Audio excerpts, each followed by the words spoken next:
Yo, what up, y'all? What's going on? It's the Inside the Hashes fantasy football draft. Listen, we're not going to waste any time, okay? We're going to jump right into this. My name is Avery Collins. I'm your host for the evening. I'm joined by my co-host, Mr. Darren Braxton, the coach himself, okay? Listen, we're going to jump right into this because the first pick has already been made. I mean, I think everybody kind of knew who's going to get picked. Everybody kind of knew, all right, well, we're going to go with, this guy here. And then so the first pick was obviously Christian McCaffrey, okay? All right, so Allen made his first pick, and it was for Christian McCaffrey. Now, I'm on the clock, ladies and gentlemen, okay? Woo. On the clock. All right, I know it's kind of anticlimactic, like, all right, well, but it's Christian McCaffrey. We kind of knew. We knew it was coming. So I think everybody kind of probably knows what the second pick here is, too. But I could shock some people. I mean, you see it. But I'm going to stick to it. I'm going to go ahead and I'm going to draft. You know what I'm saying? Y'all see, first of all, y'all see here, I'm the best football player inside the house. Oh, God. It's a fact. That's just, my favorite player is not Leo Jones, and I am him. Anywho, Tyreek Hill. Tyreek Hill is my selection, okay? That's going to be my selection right there, okay? And who do we have on the clock? Let me see here. Who we got? See, if you want, Hammer is up, and if you want, okay, to jump on, you guys, just let me know, man. You can explain your pick and let me know what's going on. Let me know what you feel and why you're going with who you're going with. You know what I mean? Ooh, y'all kind of making this easy though. So D-Ham, you're on the clock. Oh, D-Ham selects CD Lamb. Okay. I mean, it's a run right now of pretty much. Look at this, Ray. Bijan. Quick, we going with Bijan. CD goes to D-Ham. Bijan Robinson is next. Okay, Bijan Robinson has now been picked by my twin, the coach, Ray Roberts. All right, now who's on the clock? On the clock we have. Let's see, Big Boy, no Lil Boy, aka the coach. You know what I'm saying? And I mean, be honest. Coach, So I'm gonna let y'all in a little bit on my draft trade, just okay, a little bit. Okay. So the main thing is that's always killed me over the years is my love of Lamar Jackson and making sure I get my quarterback right. I was about to say, this year I'm not gonna do that. I'm gonna play a little bit smarter, and this is my thing. You're either going to get one of these top tier receivers or these top tier running backs. The running backs nowadays, there's not too many of them, so you really want to target them. Okay. But when you have a guy still on the board with the initials JJ for the J Jetta, Mr. Justin Jefferson, or you got a Jamar Chase, and a Amon-Ra St. Brown. You gotta weigh your options, but it's interesting. Based off of the last few years, based off of whether he's on the field, he's not for the whole season, he still produces 1,000 yards every year so far in his career. I got to do it. All right, give me Jay Jettis for the win. Justin Jefferson. I'm not mad. I'm not mad. I'm not mad at this pick. It makes sense. Right behind it. Makes sense. And so the next on the clock is Darius. Oh, he's not even on the clock anymore. He already made his pick. Okay. He already made his the smart man. And he goes with Amon-Ra St. Brown. All right. I'm not mad at that at all. I think it's the receivers, man. So you can't really go mad with any of these picks so far. I think all the picks are like nothing surprising me. Maybe some people would say the head scratcher so far would be Bijan. But I don't think so. I mean, he has Christian McCaffrey like potential, and with the offense that they have, Pitts and Drake London, and the fact that Kirk Cousins is going to spread the football around, you can't just load the box. So it's a possibility that Bijan has a. So as of right now, I'm cool with it. Hey, Avery, let's think about it real quick. What about Tyler Algier? Y'all offense when it's going to be at its best, it's going to be running that rock. And Bijan, he might be the guy to be able to carry the load, but you don't want to forget about Tyler Algier. And I'm hearing a lot of reports right now that Algier is going to have a role in that offense. 100%. He had a role last year. Okay, so our CEO, Mr. Jerome Jones himself, has made his pick. He goes with, after Amon-Ra St. Brown, his teammate, Jahmyr Gibbs, running back. And then Saquon Barkley. We got to bring in KT for this one. We gotta bring him in for this one, okay? You know he don't want to say nothing about available. That. KT, if you're available, because you made that pick pretty swiftly. KT, if you're available, he knew. He's probably been waiting all his life to have Saquon on there as an Eagle. Really, really quick pick. Okay, so I don't think KT's available. So whenever he is available, we'll come back to him. All right, so we're gonna bring in the one and only. Okay, first of all, down in the hairstyle, you see the guy, because after Saquon, he goes with his resident, being the resident New York Jets fan here. He goes with his starting running back, Mr. Breece Hall. Give us an explanation on why you go Breece here. I feel like this is going to be like the breakout year for Breece Hall, not just as like a top 5 running back, but maybe the top running back in the NFL. One of the more versatile weapons on the Jets offense right now, just as good of a pass catcher as he is a rusher of the football, especially with that new improved offensive line that the Jets have. If Aaron Rodgers stays healthy, I'm gonna say it's gonna be 1,000-yard receiving, 1,000-yard rushing kind of year for Breece this year. I'm calling that right now. Wow! Now this is a bold statement.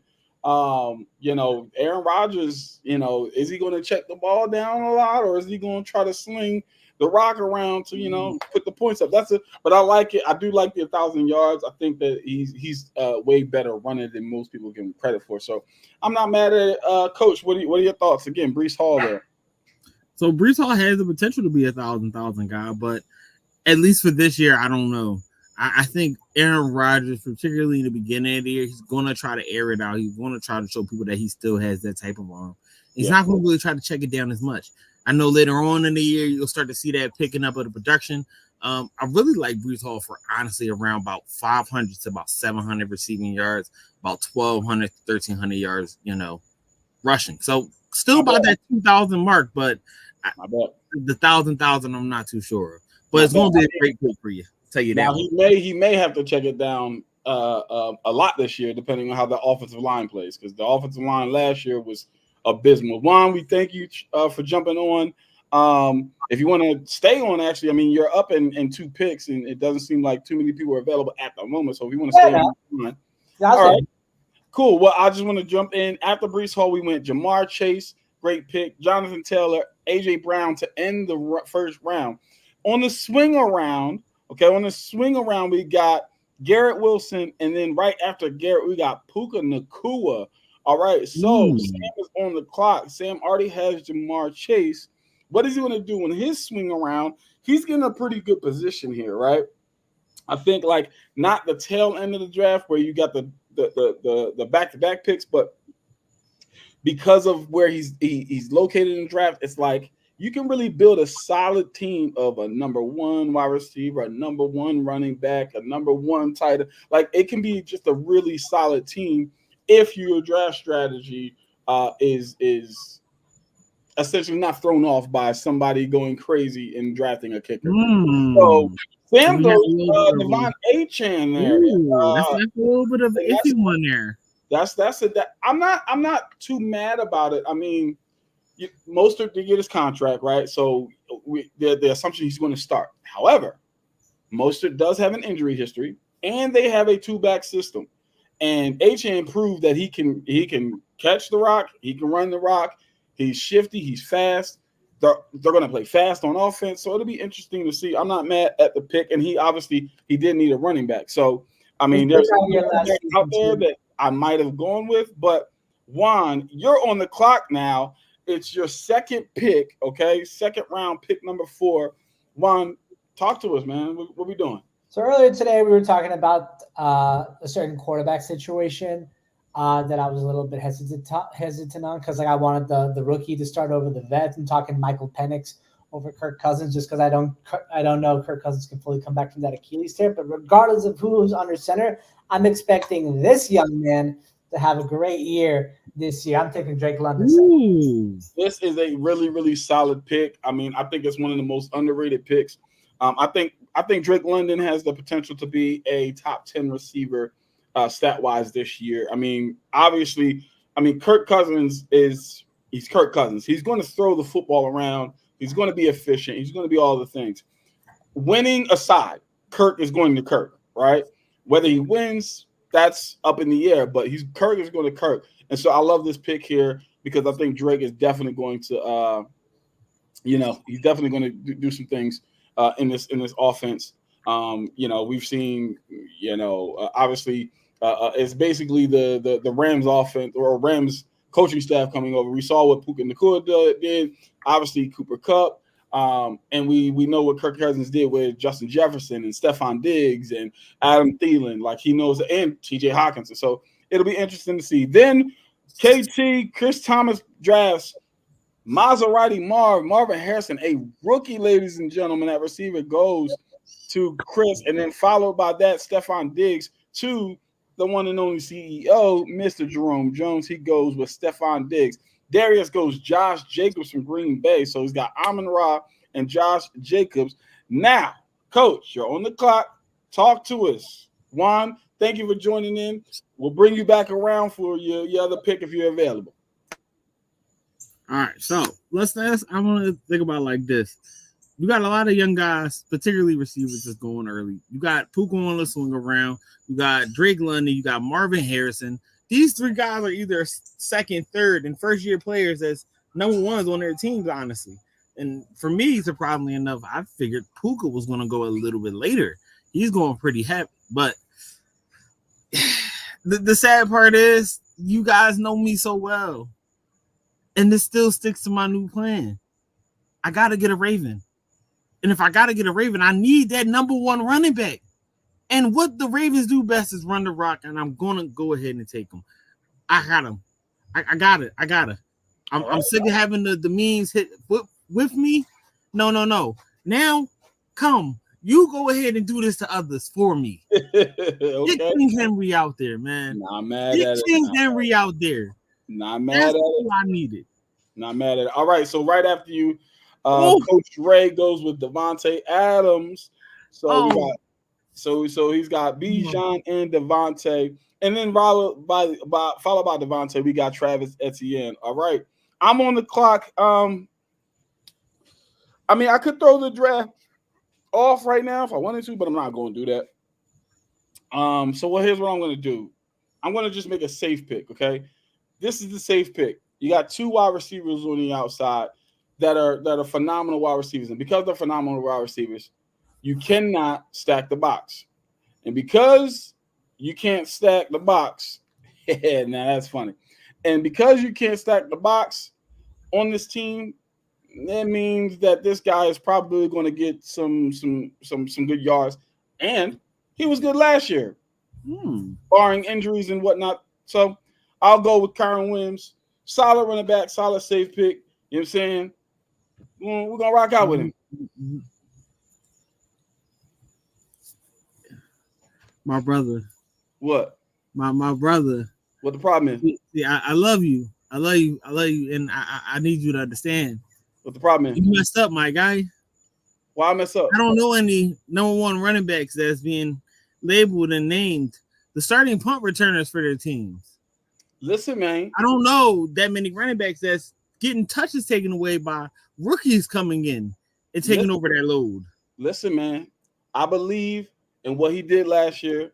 I'm going to go with this guy. Okay. To me, it's a safe pick. Okay.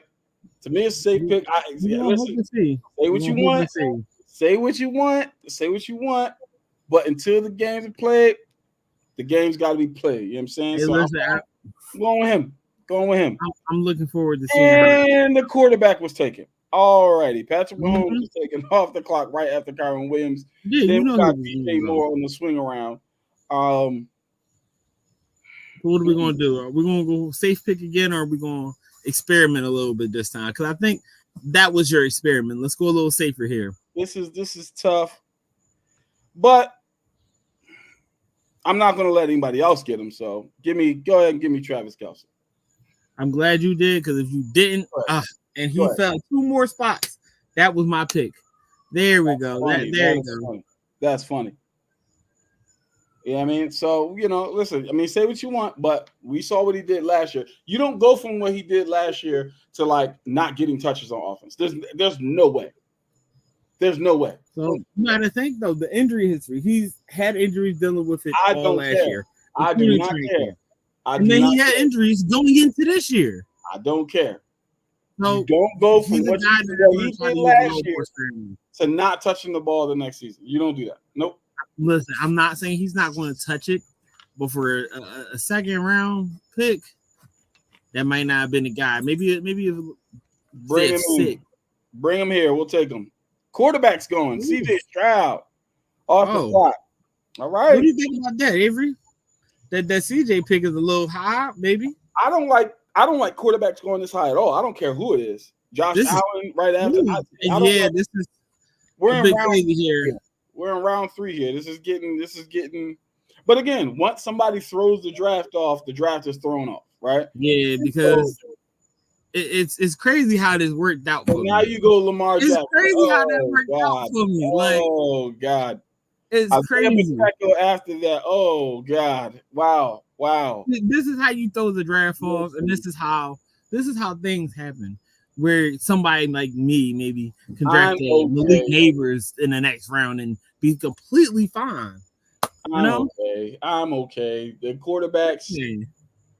We are in a passing league. Quarterbacks are going to give you points. Okay. They're going to give you points. So I'm not high on drafting quarterbacks high. Brandon Ayuk, that's a great pick. That's a great pick. And I'm honestly shocked he fell this far. The only reason I didn't take him is because I needed a running back. So I went running back. But I love Brandon Ayuk here. Jerome is building a really solid team right here. KT goes with Jalen Hurts. The quarterbacks. All right, let's bring Juan back in here for his pick. Juan, Stephon Diggs and Jahmyr Gibbs. That's solid. That's a solid team. I mean, you got two between him and you got two 1B receivers and a 1B running back. Like that's a solid start. Hey, to be in the middle, to be in the middle of the draft round, like that's a solid start. Because typically being in the middle there, your team is looking. That's a solid start. Jerome he's drafting well right now. I'm so mad at Jerome because I wanted Gibbs to drop to second round because that's what I was going to take Jahmyr Gibbs. I was praying that he would, but Jerome just went too high. So I'm going to go with an old Mr. Reliable, Mr. Consistent. My favorite player in the NFL. I'm going with Mike Evans. Man, look, Juan is going to probably have the strongest team so far. Like Breece Hall, Drake London, and Mike Evans. These are big dudes. Like these are not slouches. Like so. I mean, again, Mr. Consistency, 1,000 yards every year. You know he's gonna give you points. Obviously, him and Baker have a phenomenal chemistry right now. And Baker's going to force him the ball. And he's 6'5", so you're allowed to force him the ball. So you had 10 straight years of 1,000-yard seasons as a wide receiver. Not even Randy Moss or Jay Rice were able to put up numbers like that. Mike Evans is the epitome of just consistency and excellence. He's also just a great overall guy too. I got to see him in person when I was covering the Lions Bucks playoff game last year. So I'm feeling good juju with Mike Evans on my roster. Nice. I'm liking it. I'm not mad at that at all. Amazing. Appreciate you, Juan. We'll bring you back if you're still around. All right. Do you remember the conversations of the AJ Brown, Mike Evans, who's better at that time? Around 2015, 2016. Yeah. That was that was crazy to me because looking back now, will we say that AJ Green, if he could have stayed a little more healthy, he could have been a Mike Evans still playing at this high level? If he could have been playing at this high level, we wouldn't have had the Jamar Chases of the world out here, the T. Higgins of the world. Oof. I don't know. It wouldn't be on the Bengals at least. He definitely wouldn't be on the Bengals, that's for sure. I don't know. I mean, you could be right. We could have seen another otherworld. I mean, he was an otherworldly talent. Like he's absolutely phenomenal receiver. I mean, you're talking about what AJ Green versus Mike Evans. There was the time it was AJ Green versus Julio Jones, and AJ was really kind of winning the debate because of the touchdowns. Yep. So it's just like there's AJ could have been something special. Yeah, man, could have been something special. Chris says I got the strongest team. Let's see, Chris. All right, let's see. Saquon, Marvin, and Jalen. Nope. No, he's got. They're strong. They're strong, but he's got a point. I mean, Jalen is a quarterback who squats. Between Jalen and Saquon, that's your only real argument. But I mean, I don't know about Marvin. I don't know about Marv. You're right. You're right. I mean, Marvin's stick right now. Oh, shots fired. Yeah, I don't know. So yeah, let's get to the next couple picks. Sam Laporta went to Sam. Sam is building a nice little squad here. I'm liking this. And then Chris Olave right after. And then right after, Kenneth Walker. Okay, we're moving. I'm liking this. People forgot how good AJ Green is. I agree. I mean, back in teams they're putting it together right now. Oh, your boy is gone. I did not have that's not what I want. That's not who I want. Okay, so Kenneth Walker, and then on the flip around, so at the end of the third round, we got Kenneth Walker flip around, started the first, Malik Neighbors, number 1 in the fourth round, and then Jalen Waddle. I like that. Listen, let's go through these teams so far. We got what? Jonathan Taylor, Puka Nacua, Chris Olave, and Jalen Waddle. How do you feel about that team?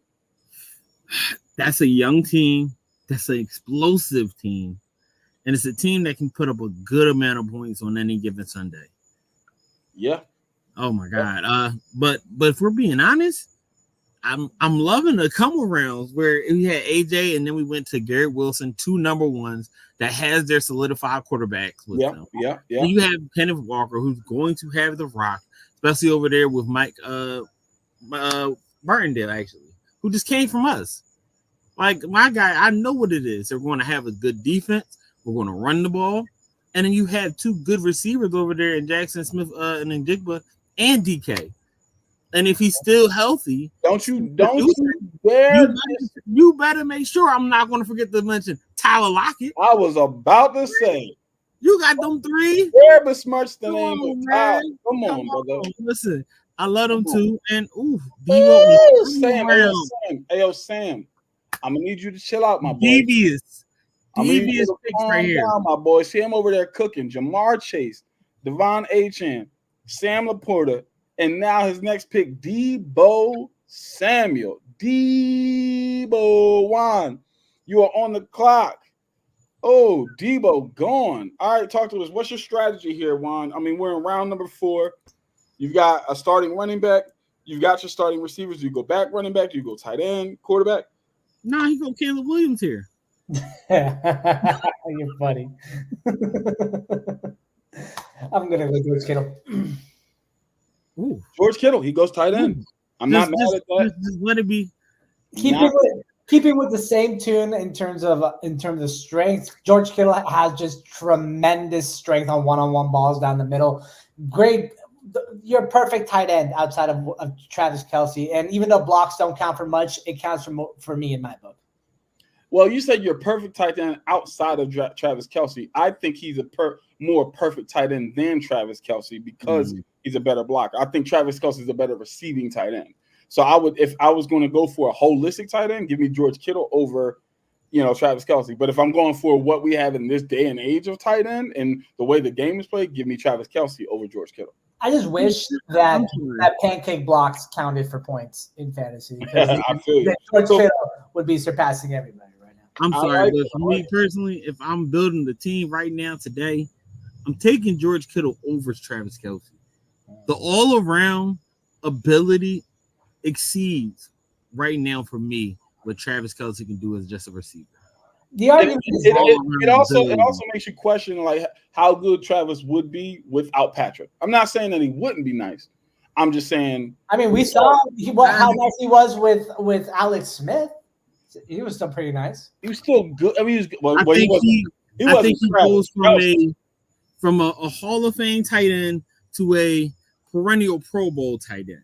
I mean, because you look at for example, George Kittle. He was doing this with Jimmy Garoppolo, Brock Purdy. It didn't matter. Like George was like, I'm gonna get mine. Like so, I'm just saying. Anywho, DK Metcalf goes to Chris Thomas, and then Coach comes back. I mean, not Coach. CEO comes back with James Cook, Buffalo. So not mad at it. Not mad at it at all. Darius then goes Amari Cooper again, another guy who's like, man, if he could stay consistent, if he could stay consistent, he'd be considered a top 10 receiver every single. Like he's just got a lot of skill. I like it. All right, Coach, you're on the clock. Juan, thank you so much. We'll bring it back if you're around. So this one's honestly a little bit tough here for me. I'm looking at two guys here. I'm not going to name the two particularly because I need one of them to drop for me. I need this one to drop. I need him to drop for me. All right. But the guy I'm going to take, I'm honestly a little disrespected that he's still here. He balled out last year. His quarterback already went. His teammate already went. But he's still sitting there. And he didn't get hurt like that. He showed up in a big way as a big target. I'm taking it. Okay. Nico Collins. Not mad at Listen, that at all. That trio is going to be a dangerous trio. Not mad at it at all. Okay. Stephon and Tank. Oof. Okay. So you got Justin Jefferson, Derrick Henry, Lamar Jackson, Nico Collins. This is a solid team right now. I mean, you got arguably the best wide receiver, arguably the best running back, arguably a top 3 quarterback.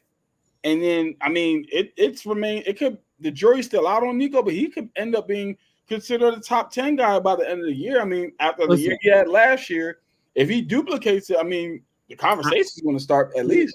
I'm gonna give you my hot take right now, and I want you to hear me out. First off, all 3 of those receivers go over 1,000 yards. Let's start there. All 3 receivers go over. Tank Dell, Nico Collins, and Stephon Diggs all go over 1,000. But Nico is the guy that has the most catches, the most touchdowns, and the most yards. Okay. Over 100 catches. I mean, I'm not mad. Yards, over 10 touchdowns. This is going to be a breakout year for Nico. And I'm telling you now, he's going to dominate. You talking spicy? Yeah. You talking spicy? Listen. Right. Not mad at it. Not mad at it. All right, so Rachaad White goes after. So coach's team so far, Coach Wright, his team so far, Bijan, Devontae, Josh Allen, Devontae Adams, Josh Allen, and then Rachaad White. How do you feel about that? I'm loving the running backs. I think they're going to be great for PPR, especially coming out of the backfield. I love the pick of Josh Allen. Oh, that's the guy I wanted. The guy I wanted just went. But continue. Honestly, I only like the picks of me, Lamar Jackson, Josh Allen, and Patrick Mahomes to be the first couple quarterbacks off. The abilities that they had, the consistency they had, and the ability to run the ball and get it off of that. Yeah. That is the picks that I love when it came to quarterback. Even the Jalen Hurts I can accept a little bit. But other than that, they took my second pick. I wanted Devontae. I wanted to pair Justin and Devontae. That was my true ideal. But, okay. Well, I'm on the clock. And again, I'm going to take somebody who is quiet as kept. Again, consistent.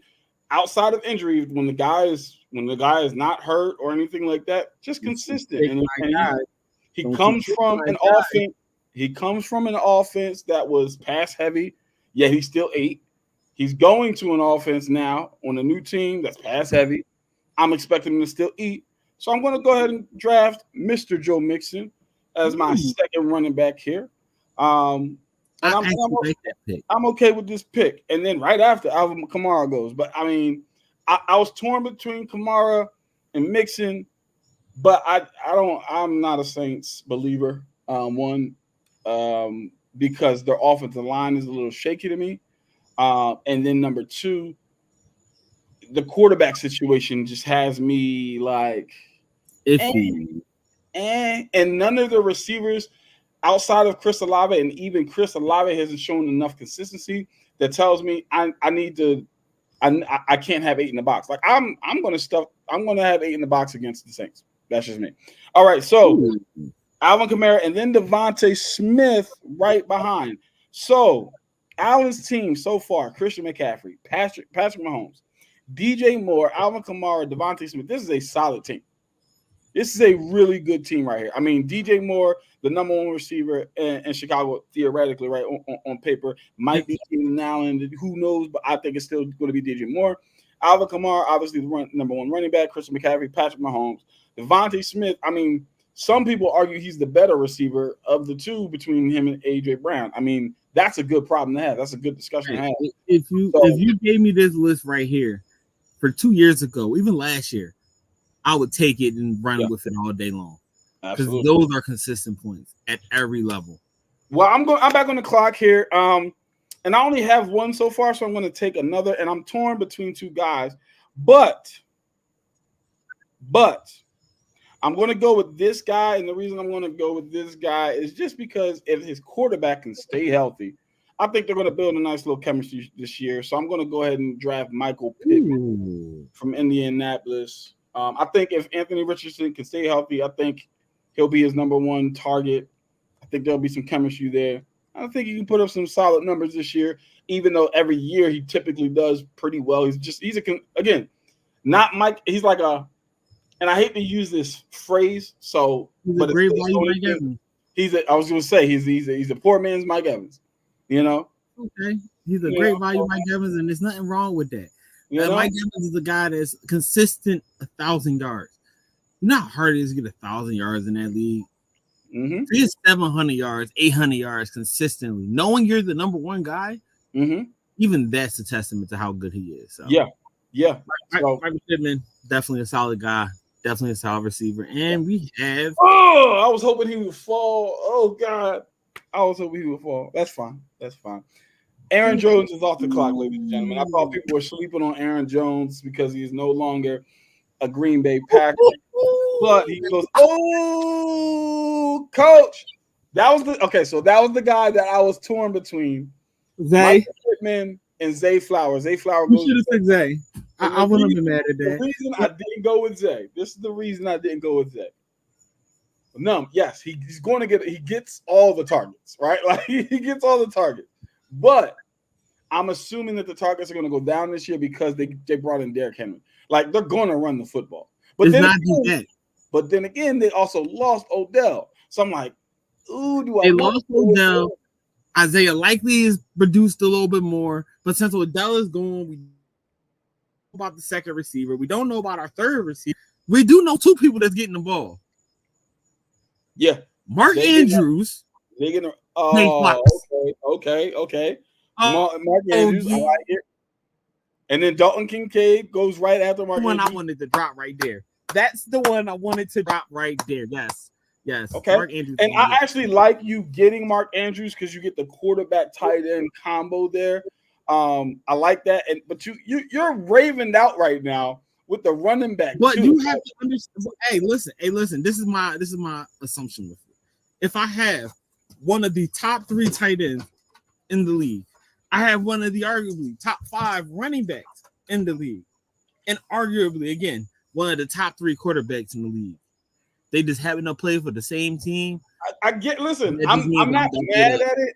I'm not mad at it from the standpoint of like it makes sense statistic wise. It's just, man, you got a lot of the same guys on the same offense. It's just, everybody got their strategy though. And so coach goes, CEO goes, Anthony Richardson. I'm not mad at that. Specifically with what his team looks like right now. Jahmyr Gibbs, Stephon Diggs, Brandon Ayuk, James Cook, Anthony Richardson. it looks like he's getting guys who like they're yardage guys, like Jahmyr Gibbs, like in the open field, like he's just going to get yards. Stephon Diggs, a yak guy. Brandon Ayuk, a yak guy. James Cook, he can catch it out the backfield. You know what I'm saying? And then you get Anthony Richardson. You get him in open space, you're going to get some points. I'm not mad at his strategy right now. Like none of the guys are like, oh my, again, and think about it. He's in the middle of the draft. This is a solid team. My thing is that I was wondering when we were going to see Anthony Richardson go after the pick of Jerome cooking right now. That's all I'm saying. Yeah. After a couple picks ago, I really was wondering though, when are we going to see Anthony Richardson go? As we was talking about his team and kind of where they were going to go with maybe Michael Pittman, but I liked him. I like him. On the clock, you got like 15 seconds left, Chris. You got 15 seconds left. Listen, we're in the later rounds, round 5. So for those who don't know, the first round is like 2 minutes, and then rounds, 2 through I think like 7 or something like that. We're going or 2 through 2 through 7 or something like that. You get 60 seconds, and then from there it's 30 seconds. Okay? We're not going to drag it. Ooh, DeAndre Swift, great pick. He better have manually picked that because that was an auto draft. I'm going to be mad. Sleeper got to run me my money. They got to see me because that was my sleeper right there. That was my sleeper. Oh my God, DeAndre Swift is going to look so good. I do believe that was an auto pick though. I think that was an auto draft. I think that was an auto draft. That kills me right there. But shout out to that's going to be a top guy in the league this year when it comes to fantasy. I'm telling you now. Everything he's going to be able to do for Caleb Williams in that offense. Oh, man. I'm mad at that. All right, Juan, you're on the clock. Talk to us. Where you going here? You got Breece Hall, Drake London, Mike Evans, George Kittle. You've seen, obviously, some guys that you probably were targeting come off the board. So what are you feeling now? What are you feeling? Chris took my guy that I was targeting on this pick. I was so close to drafting it, but also come to learn that when you're drafting running backs, just as much as yardage is important, goal line stands and getting touchdowns is just as important too. And I got a guy coming here that can do both very well, in my opinion. I'm taking Arizona's James Conner. I like it. I mean, again, another guy that if healthy, he's going to produce points, man. Like he's I don't want to say he's consistent because he gets hurt and stuff, but when he's on the field, it's like he's consistently producing when he's on the field. So, and that's why they say the best ability is availability. But I love James Conner. I love his story. Obviously, he's obviously the number one guy in Arizona. If they're smart, they're going to run the football. Take some pressure off of Kyler Murray and the rookie receiver Marvin Harrison. Let them do some play action things. So I'm not mad at that. And James Conner can catch the ball out the backfield as well. So a solid pick here. How you feeling? How you feeling about your team overall so far as Sam is on the clock? I'm liking it a lot. Like a lot of the guys that I've taken, these are high volume guys, especially for their respective offenses that they're going to be on. Drake London and Mike Evans definitely are going to get targeted a lot by their respective quarterbacks. We both know how much Kirk Cousins can favor a receiver like Justin Jefferson when he was up in Minnesota. Baker Mayfield, the gunslinger, but knows to throw it to the 6'4" guy streaking down the field on a go route. Breece Hall is going to be getting touches on that Jets offense no matter what. He'll be the center point of that offense, in my opinion. And George Kittle, the 49ers offense, while it does run through Christian McCaffrey, he is a great secondary option and a great security blanket for Brock Purdy whenever he has to look for the dump down. And I think the same thing with James Conner. He'll be a great asset, and he'll get a lot of touches in his offense. Not mad at it. And it's a great explanation. I agree. A lot of guys every guy on your team, like you said, high volume, right? High targets or high volume. So I agree 100%. Okay, George Pickens. I'm actually surprised. I thought George Pickens would go a little bit higher here, but Sam goes George Pickens. I'm liking his receivers right now. So it's very, very solid picks here. Okay, very, very solid picks. Juan, thank you. On the swing around, if you're still available, we'll bring you back, sir. All right, Ramondre Stevenson goes. Ooh. What are your thoughts there? I'm a little upset because I literally just clicked him to be my lookout as my second RB here. So I'm a little upset about it, but I think that's a great pick though. Especially with the team that he has, pairing him with Jonathan Taylor, that was a good setup for them right there. Yeah. What do you think? I like it too, and it kind of goes back to the point Juan actually just made. Right, high volume. He's the starting running back. He just got his contract. They're going to run the football. They're going to be a run-heavy team, obviously because Jacoby Brissett is not a Patrick Mahomes, and Jacoby Brissett just got named the starter for Week 1. So they're going to run the football, try to control the clock, play action, and even if Drake May were to start, right, same situation. What's the best way to protect your rookie quarterback? Run the football. Run the football, play action, and do what you got to do in that regard. So I'm not mad at that pick at all. I think, again, like you said, with Jonathan Taylor, Ramondre Stevenson, you've got 2 RB1s, and then your receivers are solid. Puka is going to get targets. Chris is going to be the most targeted on the team. Jalen Waddle plays next to Tyreek Hill, which means he's going to get targets when they do brackets for Tyreek. I'm liking the team so far. No, I'm so mad. See, I was waiting for you to realize what just happened. I was waiting for you to realize what just happened. He was absolutely going to be my pick if he was there for this round. God. I was if he's there in round 6, I'm taking him. All right, so after Ramondre, last pick of the 5th round goes Najee Harris, and then on the swing around in the 6th round, pick number 1, Nick Chubb.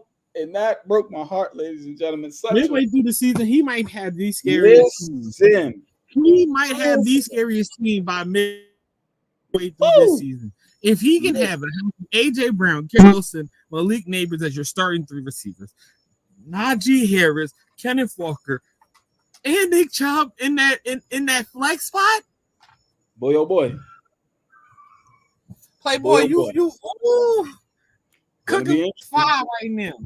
Going to be interesting. I like that pick. Following Nick Chubb goes Rashee Rice. Okay, I'm not mad. Not mad at all. Obviously going to be. I think this is the team really, really betting on the youth movement here. Especially looking at the guys that he has, the younger number ones up and coming that's showing or has that year to show. I'm not mad. I'm not mad at Rashee Rice because of the receivers he has in front of him. Right? Like you're taking, because some people say this would be a gamble here, with obviously the issues off the field and everything like that. But when you got Puka, Chris, and Jalen, it's okay that your number 4 wide receiver is Rashee Rice. Like I'm okay with that. Not mad at that at all. Not mad. And if the legal situation works itself out, he's going to be obviously wide receiver 1 there, and it's Patrick Mahomes. So it's like a risk reward, but it's a good chance to take care. And then Sam is cooking, yo. Sam is over here cooking. Sam might win this joint again, yo. He might win this joint again. Sam is cooking right now. Tony Pollard, Tennessee. Just again, rundown of Sam's team so far: Jamar Chase, Devon Achane, Sam Laporta, Debo, George Pickens, and Tony Pollard. And let's bring him in to explain his pick, the Juan plus Juan. Actually, you know what, Juan? If you're available, let's just kick it here for the rest of the draft if you're available. But explain this pick. Well, I needed to get myself a QB1 for my drafts. Looking at who was available, I know that most likely he might not have his number 1 receiver to start the season in Jamar Chase should he hold out at the start of the season. But I still think even without Jamar on the field, Joe Burrow kicks major butt as a quarterback. He has been a little injury prone over the last couple of years, from tearing his ACL in his rookie year to the shoulder injury to the hamstring injury that he was dealing with. But when he's healthy, and it is a big with if he's healthy, he's one of the better quarterbacks in the NFL, one of the top 3 quarterbacks in the NFL, in my opinion, just behind Josh Allen and Patrick Mahomes. I genuinely feel like this could be Joe Burrow's chance, not only to put himself in the upper echelon of quarterbacks permanently, but also take the Cincinnati Bengals to where they need to be for success this year. Yeah, quiet as kept, Cincinnati is building a team for the future, right? I think Cincinnati is going to be in the next 2 to 5 years that team that really starts to like compete every year, and we're like, now, granted, they could be that team right now because Joe Burrow is that good. I still believe there's some pieces that they're missing before I'm saying like they're a legit contender. But I think in like 2 to 3 years, it could be dark. Let's bring in KT because it looks like he's available to explain his last pick, which was T. Higgins, followed by the CEO taking Tank Dell. Chris Thomas in the building. Tell us first, how do you feel about your actually? Why did you take T. Higgins here, and then tell me how you feel about your team overall. Well, the reason why I took T. Higgins was simple. He was the best wide receiver left on the board. And obviously, with Jamar Chase's contract situation, it kind of made for me that, if Jamar does hold out, T. Higgins is going to be the beneficiary of that because he's going to get more targets. But overall, the way I drafted my team is that, like, what team they're on and what team is going to maximize the most out of their abilities. I know they're going to max out Saquon. The entire offense is still around Jalen Hurts. And I know Maserati Marv, that's a biased pick for me, but I know he's going to cook as well. And yeah, that's pretty much it. DK Metcalf, I know regardless, is going to get over 100 plus targets. I'm not worried about Tyler Lockett or Jackson Smith and Jigba taking targets from him. So, yeah. Okay, all right. I mean, yeah, they did just bring in from University of Washington the coach. Oh, jeez. Anyway, that coach ended up getting obviously Michael Penix. You know, a contract. Let's call it what it is. And obviously, we saw what he did with Roma Dunze and different things like that. So, yeah, I mean, I agree with you there. I don't think DK is going to lose too many targets in that regard. If anything, his deep targets probably go up because he can with the board in that regard. So not mad at that at all, Chris. We appreciate you. Thank you for jumping in. Also, one last thing. It's funny you mentioned Washington. If the board falls the way I think it will, I might see another Washington pick. Okay. I mean, he's giving us insight there. I think he's talking about Rome. Dunze, all right, All right, so after T. Higgins again, Tank Dell, and then Kyler Murray. Not mad at that pick. That's actually a very underrated pick. I wouldn't have taken him this high, but I'm not mad at somebody picking Kyler Murray. He's going to put up some numbers. Keenan Allen following him. I was trying to wait for Keenan Allen, but whatever, coach. Like, I'll let you live. And then Christian Kirk. Coach, why Keenan Allen? Listen. It was. I'm gonna say it now because I can't go both. It was between Rome or Keenan. I know that offense for the Bears is going to be trying to air it out. I know they have weapons, and I know they're going to try to spread it around. Rome seems more of the deep threat. DJ is an all-around guy, but they need that reliable, that chain mover, the guy that's going to get you about 5 to 7 catches, going to get you about 70 yards, maybe a touchdown. Consistency. Keenan Allen is going to be that guy for him in the middle. I think with Cole Kmet. I really love those two. I think you took the wrong receiver from the Bears over there, Coach, because just as you mentioned, like an old reliable sort of guy, Cole Kmet is still like a reliable big body catcher for Caleb Williams to use, and I think in an offense that already has weapons, Roma Dunze is going to take a lot of touches away from Keenan Allen. I think he'll be the odd man out in this Bears offense this year. I'm so mad. The guy was just about to draft literally went just like right before me. Like just that sucks. Anyway, after Keenan Allen and Christian Kirk. the Hammer takes David Montgomery, who is going to be my next pick. All right. So because he's no longer there, this one is tough. Okay, there's some picks here. See what he do on the come around. Oh God. You know what? A lot of ways this can go, man. A lot of ways this can go. It's a lot of ways this can go. It's a lot of ways this can go. But I think I'm gonna go here. I'm gonna go and just get me a running back. You know, give me a running back. Ooh. Give me a running back. I'm at it. Get the touchdown machine from last year. The touchdown machine from last year. Like it. And Flowers. Wow, okay. Goals. Okay, not Right. mad. This reward with those two picks. Yeah. Now I'm back on the clock on the swing around here. Not even giving you time to think, Avery. All right. I'm gonna You go on the Broncos, though. bump it. Bump it. Ooh. Okay. Bump it. Okay. Explosion.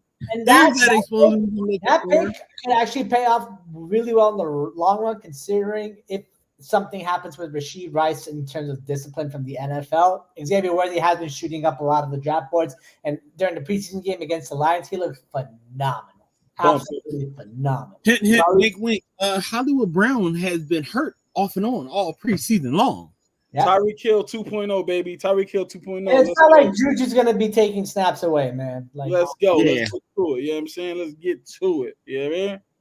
If Juju takes snaps away, it's going to be from Rashid. I believe that's who he's going to be taking the snaps from. Let's get to it. Yeah, dig. All right.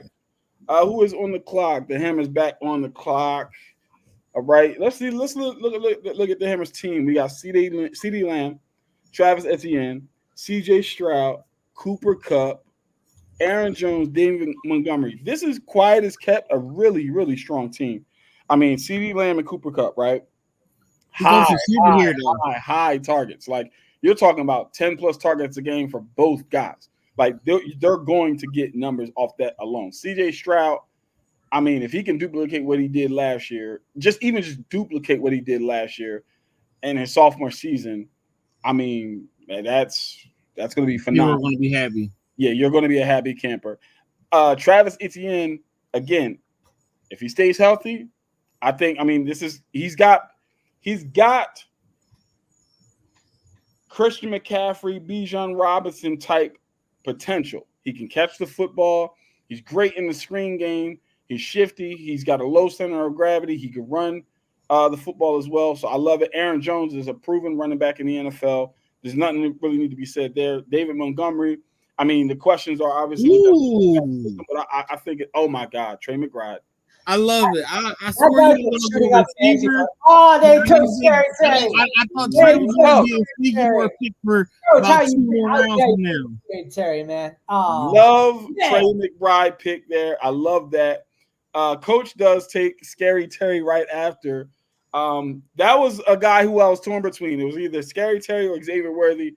I took a gamble. I'm saying I'm gonna go Xavier Worthy, but I'm not mad at Coach for taking Scary Terry there. Really good. You know what? Like, quiet as kept. Coach Ray's got some route runners on his team, boy. He got some boys who can ride it up. Devontae Adams, Zay Flowers, Terry McLaurin, even Christian Kirk ain't terrible. You know, he got some route runners on there. You know what I mean? All right, Coach, you're on the clock. Talk to us, man. You got what? Let's see. You got Derek. Where'd you go? There you go. Justin Jefferson, Derrick Henry, Lamar Jackson, Nico, Mark Andrews, and Keenan. So you got 3 receivers, 1 running back so far, and we're in round number 7. How do you feel, honestly, about your team? And then you go right there is what I've been trying to hold off on and hoping that I might can go ahead and get him 1 more round lower, but I was like, no, I can't risk it. I did that once and twice already for other running backs, but I feel like Zamir White with that offense is going to be good. He's going to be the number 1 guy there. He's going to be the lead guy. He's good out the backfield, rushing or catching. So I honestly want to see him do well. I know Gardner Minshew's going to be chucking it down to him. because it's going to be about 2 or 3 bullets for him. Devontae, Brock, Zamir. Those are his 3 reads. My Occasionally, biggest concern with that is just Raiders' offensive line, just like not being able to open up rushing lanes this year. I'm not mad at. I mean, and that's very similar to like to what White had in Tampa Bay last year in terms of like just like no running quarters for him last year. So hopefully we'll see something out of White here. Yeah, I'm not mad at the pick. Again, RB1, right? And you're playing for a coach whose mindset is physicality. We're going to beat you up in the run game, in the trenches, and then we're going to play solid defense. So, I mean, the upside is there. It's a risk reward situation, absolutely. Because again, Juan, to your point, even though the mentality is supposed to be that, are you actually going to be able to accomplish it with what the offensive line has there? So then, Jordan Addison and Javonte Williams, followed by Kyle Pitts. I'm not going to lie, guys. Kyle Pitts falling to number 7 around number 7 is shocking to me. Wow. Very shocking. And it's not because of Kyle Pitts and his production or whether or not he's a good player. It's because we saw what Kirk Cousins did with TJ Hawkinson. And are we about to sit here and say that Kyle Pitts is not more athletic, faster? Yeah, but are we also going to say that Kyle Pitts has shown that he can do what TJ Hawkinson can? Absolutely. This level, absolutely when he has a competent quarterback. Remember his rookie year with the competent Matt Ryan quarterback, he went over 1,000 yards. And then what happened? Marcus Mariota and Desmond Ridder. So yeah, we have seen that he can produce like a TJ Hawkinson when he has competent quarterback play. So he's got competent quarterback play again. Ooh. I'm surprised that he's in round 7. Rome Odunze goes to the one and only with the steal, because I know Chris was targeting Rome Odunze. If not, maybe somebody else. But anyway, talk to me about Rome, why you picked him. And Sam goes Devin Singletary, and then we saw Dak Prescott go. We got Dakota off the board. Dakota is off the board. Yeah, so why Rome Odunze here? Like I said before, I think Rome is developing a great chemistry with Caleb Williams. That rookie connection is really like exploded in the preseason. I've been watching any of the Bears games that were happening. I really do think Caleb has a lot of trust in Rome. I don't think he'll be relying so much on Keenan Allen as we think that he will. I see Rome going for at least like 750 to 800 like yards this season as a rookie pass catcher. Like I can see it happening. Like I'm not mad at it. I'm not mad at it at all.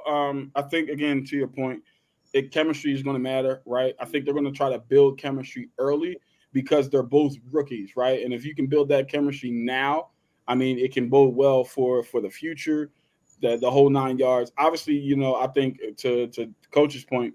Keenan Allen is actually going to play a bigger role than people think.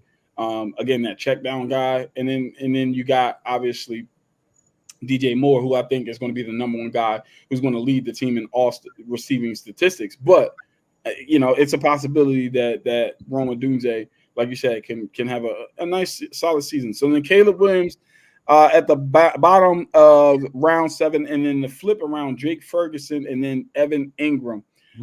Sam is now back on the clock. Any thoughts about Caleb Williams going in the 7th round over, let's say, a Jordan Love who's still out there? I think the potential is what's getting that pick so high. I honestly would have seen Caleb more so maybe like the 9th or the 10th round going. But it's not a bad selection with all the weapons. We already seen multiple of his weapons leaving already. We had DeAndre Swift already gone. We had Keenan Allen, Rome Odunze already gone. We already had DJ Moore on the earlier rounds go. So I think Caleb is going to just have to get the ball in their hands. If he can do that efficiently, he's going to get points. Yeah. I'm not going to lie. Caleb actually impressed me during the preseason. He didn't look like he was trying to do too much. It looked like he was trying to play within the offense. Like he was just trying to be a quarterback. Though he wasn't trying to be Patrick Mahomes. He wasn't trying to be anybody. He was just like, listen, I'm here now. I've studied the playbook. Let me show y'all that I've studied the playbook, that I'm not some cocky, arrogant kid, that I'm serious about this game. And I'm just interested to see what's going to happen. All right, so Evan Ingram, like I said, after Jake Ferguson, then Deontay Johnson, which is I think is a very underrated pick by Sam, and then Jalen Warren, which is in my opinion, probably the sleeper pick of the draft so far. I think this is probably the sleeper pick of the draft so far. Juan, talk to us about why you what goes through your mind and why you pick Jalen Warren here. So even though he's sidelined with a hamstring injury right now, he did tell reporters that he will play against the Atlanta Falcons in Week 1. And when he's on the field, he is a dynamic running back who knows how to create space when he's out on when he's getting crowded in. Najee, for all that he is as RB1, doesn't really wow you in terms of yards per carry, whereas Warren makes the most out of the limited carries that he can get. And based on his size, I feel like he can be a great not size, based on his speed, excuse me, he'll be a great distance back where I can accrue more fantasy points through what he's running instead of what he gets in the goal in the end. Not mad. Yeah, again, I think this is a solid pick. I think it could absolutely be a sleeper pick of the draft. There's conversation about, like you said, with Najee Harris and honestly, whether or not he is a bust at this point, and whether or not Pittsburgh even wants him on the team. I think that it's going to be a phenomenal marriage, Arthur Smith and Najee Harris, because we saw, in Derrick Henry's 2,000-yard season, Arthur Smith was the OC there. We saw the offensive line that he built in Atlanta is a phenomenal run blocking offense, and so, you bring that scheme over to Pittsburgh with Najee Harris, Jalen Warren.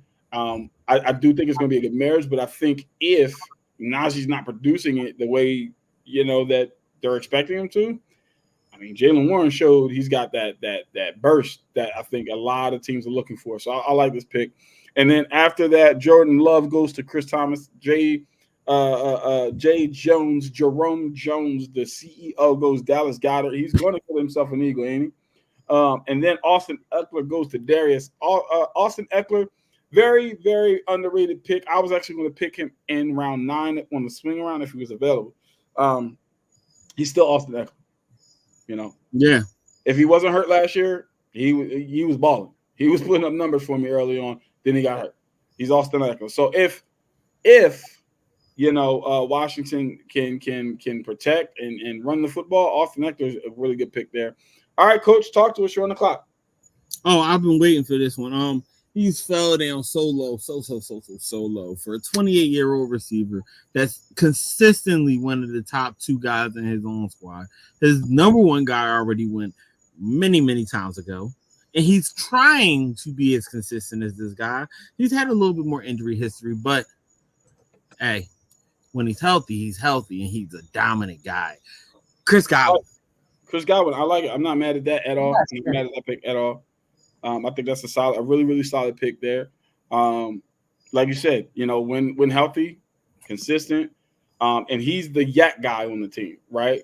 Mike Evans is the jump ball, throw, down the sideline, throw it up to him, over the middle. He's going to do the dirty work. But Chris Godwin is the guy that's just like, hey man, you give me the ball in open space, and we getting busy. I'm expecting Chris Godwin to at least have about 5 catches a game, 50 to 75, over 100 yards, and maybe a touchdown or 2. That's a good game for him, a solid game. Yeah. This Buccaneers offense is sneakily good, man. Yes. Very sneakily good. We could see maybe I can see Godwin at least 900 yards receiving with Evans 1,000, and then Rachaad White out in the backfield. I can see 1,000-yard season out of Rachaad White. Yeah, man. I mean, I'm gonna be honest. As a Falcons fan, I think that we're going to win the division. I expect us to win the division, but I don't think it's going to be a cakewalk because of what you just said as far as the Buccaneers offense, and not just their offense, their defense, man. I mean, they've got some dogs on their defensive side of the ball as well with, their tackle Vita Vea, who's just an absolute beast. They just re-signed Antoine Winfield, who's one of the better safeties in the league. Some might say the best. And obviously Levante David coming back. Listen. I mean, yeah, you can't. I'm not going to sleep on that team. That's all I'm going to say. So after Chris Godwin goes Jaden Reed, and now the hammer's on the clock. I like the Jaden Reed pick. Jordan Love got to throw it to somebody. I don't know what happened to coach here, but Jordan Love got to throw it to somebody. And so, I mean, honestly, like Jalen Reed's not the worst pick out of between him and Christian Watson, just because Christian Watson just hasn't really performed as the promise that he was during his rookie year. Last year, he was hampered by a hamstring injury that kept him on the sideline. So Reed here, I think would be a good target. I was listening to a podcast earlier in the week saying that the Packers don't have like a true number one receiver that's like truly the go-to guy. They have a bunch of really good number two receivers. So this is more going to be an offense where you're just going to expect Love to just spread the love around in a way and just go through scheme. Do not find not having a reliable like number one guy to go to. Just go through scheme. Go through the motion of it. Yeah. I like it. I'm not mad at it at all. Lab McConkey. I think that might have been an auto pick. Not sure, but I think it might have been an auto pick. But I'm not mad at that pick as well. Again, I mean, someone's got to step up and play receiver. I was just about to say Herbert's got to throw the ball to somebody, right? Yeah. I mean, Keenan Allen's no longer there. Mike Williams is no longer there. Austin Eckler's no longer there. He's got to throw the ball to somebody. Quintez Johnson's just not that guy. How many catches did he drop last year? He's like an 8 or 9. It's just surprising. And then it's a Harbaugh system. And coming from living in Michigan for like the last 2 years, the Harbaugh system relies a lot on play action and running the ball. And you already have two great ball carriers from former Ravens, no doubt, from Gus Edwards and J.K. Dobbins. So it might. I'm a little iffy on like what's gonna happen. And then Jackson Smith and Jigba goes to the hammer. I'm not. Again, also not a bad pick here. It looks like it got subbed out. Like instead of Lab McConkey, it's Jackson Smith and Jigba. Oh wow, yeah, that's strange. What? I don't. Hey, listen, maybe it's a Eli Manning, Phillip Rivers situation. Who knows? Who knows? I don't know. I'm not going to take Lab here though. I am going to take a rookie receiver though, and I'm going to take the guy who I think that is going to be the number one receiver in Buffalo, and that's Keon Coleman.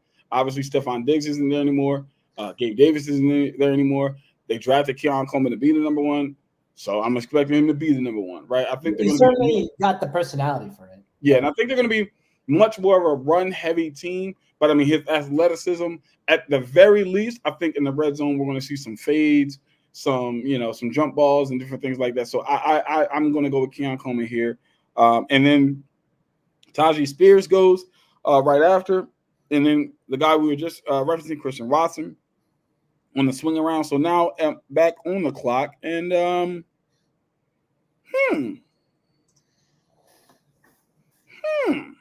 let's see here.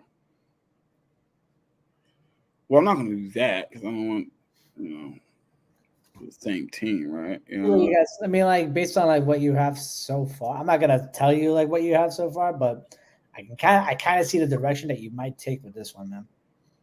Yeah. Like you need to get a little bit bigger in terms of roles. Yeah. Oh. I'm gonna go. Oh, okay. Wow. All right. So you got a diversity of running backs on this roster. You have 4 running backs on this roster, my guy. Yeah. Yeah, you're loading up. Like you got speed and Mostert, you got duality with Mixon, Kylan Williams on his versatility, and you got power with Robinson. Wow. Yeah. Listen, man, I'm just trying to be balanced, trying to be balanced. Now you say I need to go bigger. Who would you have taken if you based on my team? Who would have you taken there? I would have taken a tight end. Definitely either Dalton Schultz or Cole Kmet on the roster right there. Really try to get more like tight end depth, especially because Travis Kelce, he's the guy, but like with how he plays and with how old he is, you will run the risk of possible like mileage acclimation catching up to him eventually. So you do want to keep like a second team on that roster.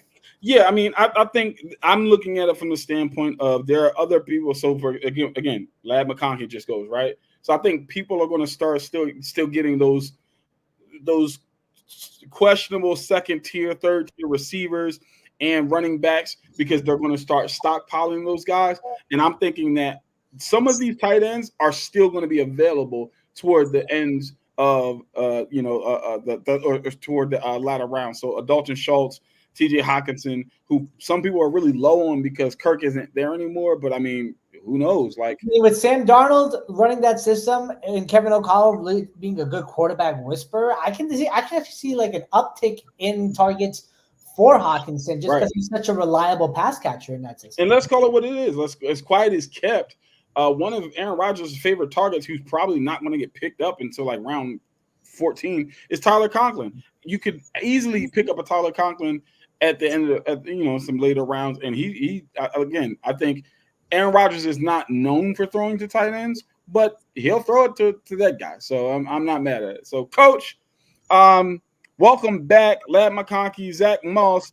You're on the clock. Talk to us. What are you thinking about leaning here?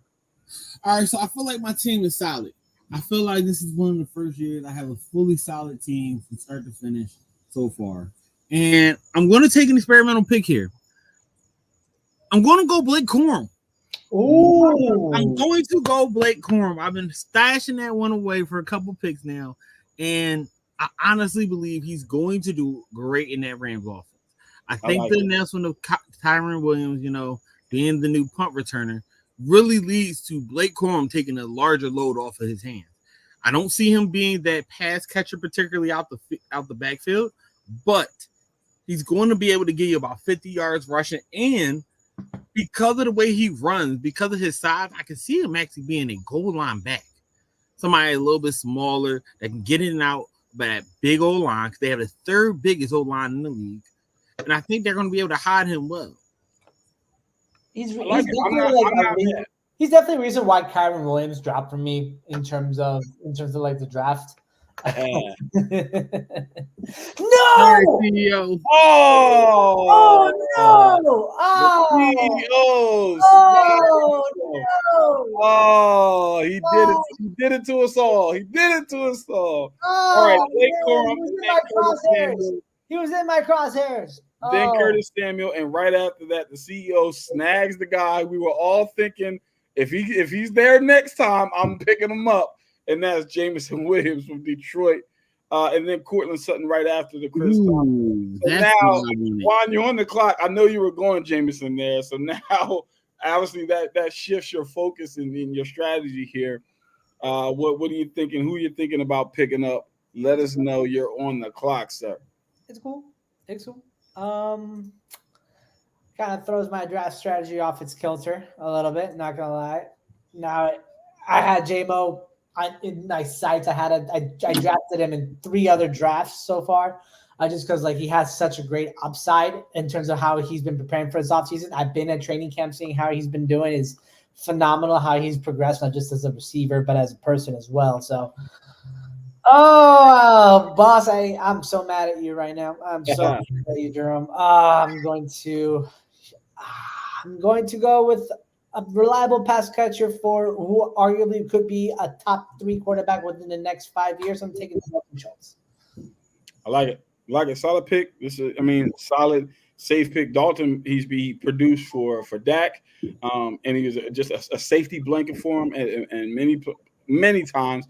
And I think the same thing can potentially be said for him for CJ Stroud, that guy, because obviously this year there's film on you now, right? So now some of that stuff over the top is going to be taken away. So I think Dalton Schultz here is going to be – that's a really, really good pick. I think, I think that's a really, really good pick. I think toward the latter part of the year, you might be able to trade him for a very, very valuable – he might be a very, very valuable trade commodity. So I like that. So good. All right, Sam is on the clock. Coach, I'm gonna go to you. No, actually, Juan, I'm gonna go to you, and then Coach, I'm gonna go to you. While Sam is on the clock, Juan, how do you feel about your team overall so far? Are you feeling like this is your year? Are you feeling like maybe got to make some moves during the season, or are you feeling like I wish I could start over? I feel like my first 5 rounds are a lot of touch-based picks that I made. Guys I know we're going to get heavy loads going into the season. So I thought it was really consistent in terms of what I was picking. Then the Joe Burrow pick, like, while I'm still happy with it, I'm a little hesitant with how he'll do. So this is kind of a high risk, high upside, high reward kind of pick that I went with Joe Burrow. And then going after that, Odunze in an offense that we don't know how his role is going to be molded, going with a rookie quarterback going into this year. Jalen Warren, if he's on the field, will he be able to take more carries away from Najee if Najee continues to slip up? But then I'm back into consistency with Dalton Schultz because he can be a great target for CJ Stroud here. So if I was to give myself a draft grade, I'd go B+ so far. Like it, I like it, I like it. Okay, Jaden Daniels to Sam Kirk, so he gets his quarterback. I'm not mad at that at all. Again, dual threat quarterback who's obviously going to be the starter, and we'll see what he does. It's tough to me. It's just like that division. It's tough, but not mad. He could be this year's CJ Stroud for all we know. So, and then Jonathan Brooks, who's the guy that I was hoping would be there on the swing around, goes to who was that? Was that Lewis? I think it might have been. And then Zach Charbonnet. And then DeAndre Hopkins. Solid. And then Jerome Ford. Okay. All right. I'm sorry. Solid. I like the Zach pickup only because Kenneth Walker, he be getting hurt sometimes. You know what I'm saying? I don't like the fact that he has both Zach and Kenneth Walker. I don't like that. But hey, listen, teach your own. And then DeAndre Hopkins, obviously, he's been a consistent guy as well, right? He's been somebody who can just get it. Now you have him paired with a pretty solid receiver in Calvin Ridley. I mean, he should be able to take some of the heat off of him right there. Absolutely. So he would, not a lot of double team. He shouldn't be facing. If Calvin Ridley is who he says he is, he won't be facing too many double teams. So, and he can still produce. I like it. And then Jerome Ford, very solid pickup. We saw he was a really solid back when Nick Chubb went down. Then Brian Thomas, wide receiver from Jackson. That pick right there. Not a bad pick. And then Adonai Mitchell to the one and only. This was my sleeper receiver. I have him in my other drafts. Talk to me. Why did you go with Mitchell here? I think with Mitchell, originally I was going to go with Brian Thomas just because of how he performed in the preseason, how he already kind of carved himself a role into the Jaguars offense. And then Sam went and picked him up, and I have never been more mad than I am right now. But with Adonai, in terms of like how he's performed this preseason for the Colts, has been a solid number 2 receiver beside Michael Pittman. I think if Anthony Richardson continues to develop as a passer, if what we saw in the preseason this year isn't going to be a bucking trend going forward into the regular season, I could see Adonai Mitchell putting up some decent numbers. He was a pick whose value was like dropped down severely during the course of the draft process for one reason or another. And when Chris Ballard took him and gave out a speech about defending why he took him in the second round, saying that this is a kid and all that jazz, it got me hooked on Mitchell as not just a football player, but as a character. So I have faith in this kid that he can really develop into a star wideout for this team. I like it. I'm not mad at it at all. I'm actually surprised with Chris's pick following with Trey Benson. I don't know if that was an auto pick, but I doubt it. I'm surprised with that pick, but I get it. I get it. So, not bad at all. And then the coach goes with Justin Herbert. So 2 quarterback. Oh, and then Darius goes with another quarterback. Okay, all right, 2 quarterbacks. I think Tua is going to be in, starting over Kyler at some point. And then Justin Tucker. You know what?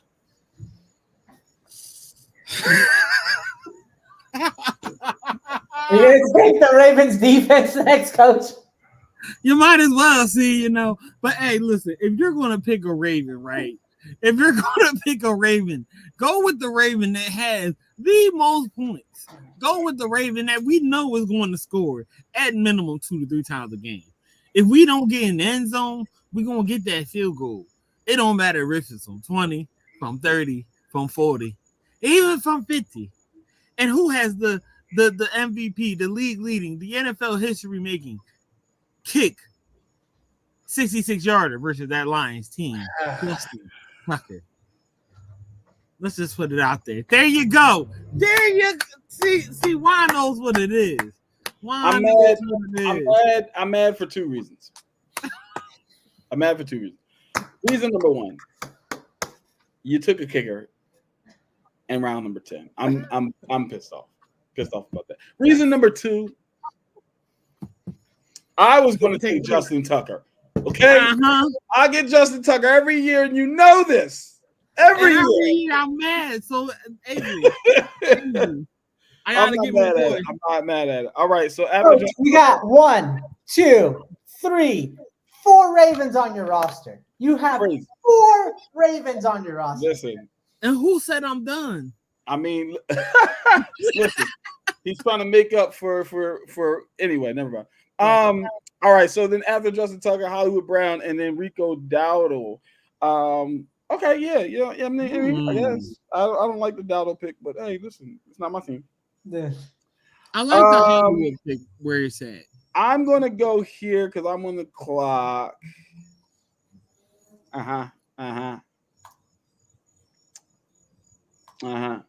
Yep. You gonna go quarterback? Yep, I'm gonna. Yep. Ooh, the sneaky, the sneaks. The sneaks, give me the underrated, the goats. Give me Tyler Lockett. Okay, very underrated receiver. Again, consistent. 3 to 7 targets a game, and he's going to catch the football. Not going to give you a lot of yak, but he's going to catch the football and probably give you anywhere between 6 and 9 touchdowns a year. I can take that in round number 10. I can take that. Harrison Butker. You see what you did? You see, I started something here. See what you this did? Is what it means to be a trendsetter around here. This is okay. Good. Tyler Lockett, Gus Edwards, Harrison Butker. All right, it's time. It's time. We're getting Aubrey. He's taking Kirk Cousins. I know. He's taking. Kirk Bangs. Give me Kirk. Give me Kirk. I called it. I freaking called it. Rise up, baby. Let's go. Let's go. That's right. You have no shame, man. At all. Not one. Again, I take Kirk almost every year, and almost every year Kirk ends up he produces. Does he win? I mean, this is fantasy football. I don't care about if he wins. I want him to put points on the board. Like, that's what I'm worried about. Now I want him to win because I'm a Falcons fan. But like, I just want. Hey, listen, from a fantasy perspective, he gonna spread the ball around. He gonna chuck the bang. So there goes Brock in. Come on, Ray, don't do me dirty. Come on, Ray, don't do me dirty. Don't do you dirty. Nah, not this time. Here it comes. Not this time. I'm gonna get somebody that everybody is just sleeping on. Everybody think he's not gonna do something. I promise you, he gonna produce this year. No, I promise you. He gonna live up to that. He gonna live up to that billing. Ezekiel Elliott is not gonna produce this year, brother. No, he's not. If you ever think I was gonna pick Ezekiel Elliott, then I'm sorry. You are crazy, sir. Oh, look at that. Look at that. Ooh, Chase Brown's a great pick right there. But it's still not better than this one right here. Okay. Listen. He's gonna be needed. Jerry Jeudy, David Njoku, Amari Cooper.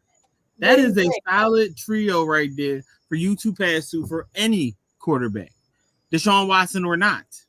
Because I don't see Deshaun Watson finishing the season as the starting quarterback for the Cleveland Browns. You think? Yeah. Okay. I do not see Deshaun Watson throwing the passes. Okay. Again, I don't see him ending as the starting quarterback. He will be on that roster because that contract is atrocious. Not mad at it. But we might just see a couple doves getting eaten out there. I'm just saying. We're going to see. Yeah. We're going to see. All right, Jerry Jeudy. Darius is on the clock. So So now, Coach, how are you feeling about your team? So I love the Blake Corum sleeper. I love the Mark Andrews, honestly, in the about 5th round. That was a great pick. And honestly, I'm happy this year that I got Ravens players, but I did not force it. And I got Ravens players, other than maybe Justin Tucker, at a good spot. Okay. And it's Jared Goff. Jared Goff, ladies and gentlemen. Jared Goff. Ooh. Not mad Tua at it. and Jared is 2 great solids, along with Kyler. I love that. Having 3 quarterbacks is telling me It's a move. it's telling me you're auto picking at this point. You are on auto or you're on auto draft right now. There's no way you just get pick 3 back-to-back quarterbacks. All right. So Darius is asleep. Right here. Darius is asleep. We got it. The CEO is on the clock. His last pick was Justin Herbert. Let's go through his team. Very, very solid team to be in the middle pick of the rounds at number 5. Jahmyr Gibbs, and then Stephon Diggs, then Brandon Ayuk, then James Cook, then Anthony Richardson, then Tank Dell, and Romeo Dobbs is the pick. That's who pick. I like it. Solid pick. Other young guy over there with Jordan Love to sling it around too. Between him and Watson and Reed. He'll probably be the chemistry guy, to be honest. Romeo Dobbs. He'll probably be that third down guy, that guy that, I think he's going to be the consistent guy. Yeah, move the chains. Solid pick. I like it. But yeah, so he's got Tank Dell, like I said, Javonte Williams, Dallas Goedert, J-Mo, Justin Herbert, and then now Romeo Dobbs. I mean, to have been drafting where he's drafting it to build this team, he's done a solid job. I'm actually very impressed. I like job by him. Maybe a couple questionable moves by others. Joshua Palmer. All right. I love the Njoku pick right here. I mean, like I said, you got to throw the ball to somebody, right? David Njoku goes to the one and only. Why David Njoku? Well, I already got a pretty set list of tight ends on my roster right now. Just to kind of rattle it all off real quick: George Kittle at the lead, Dalton Schultz in second, and David Njoku in third. Any one of those, if you have like at least 2 of them on your roster active day, you're guaranteed to get big numbers from either one of them. It's a little boomer bust with David Njoku because we saw him explode when it was Joe Flacco in the offense last year, which is a weird sentence to say right now. But because Flacco was always a very tight end reliant quarterback, and he always knew how to get his ball to his big body players. So when Njoku, I'm expecting after last year for him to be an even more reliable target for Deshaun Watson or J-Mo or whoever is or Jameis Winston, whoever is under center for the Cleveland Browns this year. I expect David Njoku to be a reliable target there. I like it. I'm not mad at it at all. There's a possibility that David Njoku could end up being your tight end number 2, to be honest. There's a possibility. I don't think it'll be that case because, like I said, I think there's film now on CJ Stroud. So I think Dalton Schultz is actually going to get a lot more targets, and he's going to be a safety blanket for CJ Stroud this year. But there's a possibility if CJ Stroud is that guy, is like the film don't matter. Like, I don't care. We going up top. Like, it is what it is. Like, so. So yeah, it'll be interesting. It'll be interesting to see, but I'm not mad at all. Sam is on the clock. Again, Sam with another solid team. Just really solid picks. Not one of his picks did I say, I don't know about that one, other than maybe Jaden Daniels. Nope, right there, that pick that he just made. Nope. I'm not mad at it. Ezekiel Elliott. I'm mad at it. I'm not mad at Ezekiel Elliott here because, again, we're in round 11. He's back in Dallas. He's got the energy behind him again. Now, whether his legs got the juice behind him, that's a different question. But why? I'm not trying to hear Avery right now because I'm sick of these picks right here. I'm Yeah, sick all of these right, okay, teams okay. So here. after These two Zeke, we got teams TJ, have we been got sniping TJ Hawkins. everyone in this league. They Okay. have sniped everyone in here. After One Ezekiel sport or Elliott, another. we got TJ Hawkinson who goes, then Luke Musgrave, then Aaron Rodgers, then Trevor Lawrence. I mean, you These should two have teams grabbed. have been sniping left and right all draft, and you know what? Nothing but praise to you too, because you are playing an excellent draft right now. Who's that? Excellent draft. Our last two teams here, run and Oh, gun. okay. Oh man, just look at the teams. Let's look at the teams, people. You got on one Jonathan Taylor, Puka Nakua, Chris Olave, Jalen Waddle, Ramondre Stevenson, Rasheed Rice, Dak, Ingram, Jonathan Brooks, Trevor Lawrence, Hawkinson. That's a great team for a number 11 pick. And then on number 12, they have for the top 5 picks AJ Brown, Garrett Wilson, Kenneth Walker, Malik Neighbors, and Najee Harris. Bonafide number ones on each and every one of their squads at their respective positions. And then you got Nick Chubb, who's going to come back as that number one guy It's not midway bad. through the season. That is Hold a great. Hold on, because the one and only has just made his pick, and I love it. Ooh. I love it. And I'm mad because I was going to pick him next, but I love the pick. I love the pick. Tyler Algier, RB2 in Atlanta. Again, solid guy. Like, in God forbid, but let's say Bijan's out for an extended period of time. Tyler can hold it down. Let's not forget he was a 1,000-yard rusher in his rookie season. Yep. Like, let's not forget Tyler Algier. He's nice. Then we got Brandon Aubrey, Xavier Leggett. Okay, all right. Evan McPherson, Cole Kmet. I like the Cole Kmet pick up there. That's a great pick up there, Coach. Talk to us about Cole.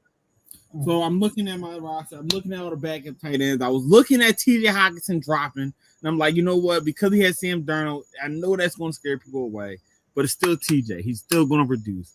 And I seen the run happen. I'm like, you know what? I got to get mine. I got to get my bag from Mark. Who else can really produce? And in that Bears offense, I see a lot of growth. I see a lot of good things. So I'm loving Cole over the middle along with Keenan. Komet will have to be one of those players where, like, you either play him and bench Keenan Allen, Yep. or play Keenan and you bench Cole. So you Which is fine with me. That's fine with me, because that's the great thing about having Cole as the backup. Yeah, not mad at. CEO, after he takes Xavier Leggett, he says Xavier was his favorite wide receiver in the draft, so he had to get him. I'm not mad at that at all. I think Xavier is going to actually be really good in Carolina. Yeah. Again, I think people are kind of sleeping on the NFC South. I'm not saying that we're going to be some dominant division, but quiet as kept. The Panthers have put a team around Bryce Young, and Bryce Young is not a bad quarterback. Okay, No, he was a rookie last year, with and a terrible situation. Exactly, and he's the rule. Let's call it. He's the rule. Most rookie quarterbacks come in, and when they're thrust into a bad situation, they don't do well. But then they built an offensive line around him. They got him some running back help with drafting. What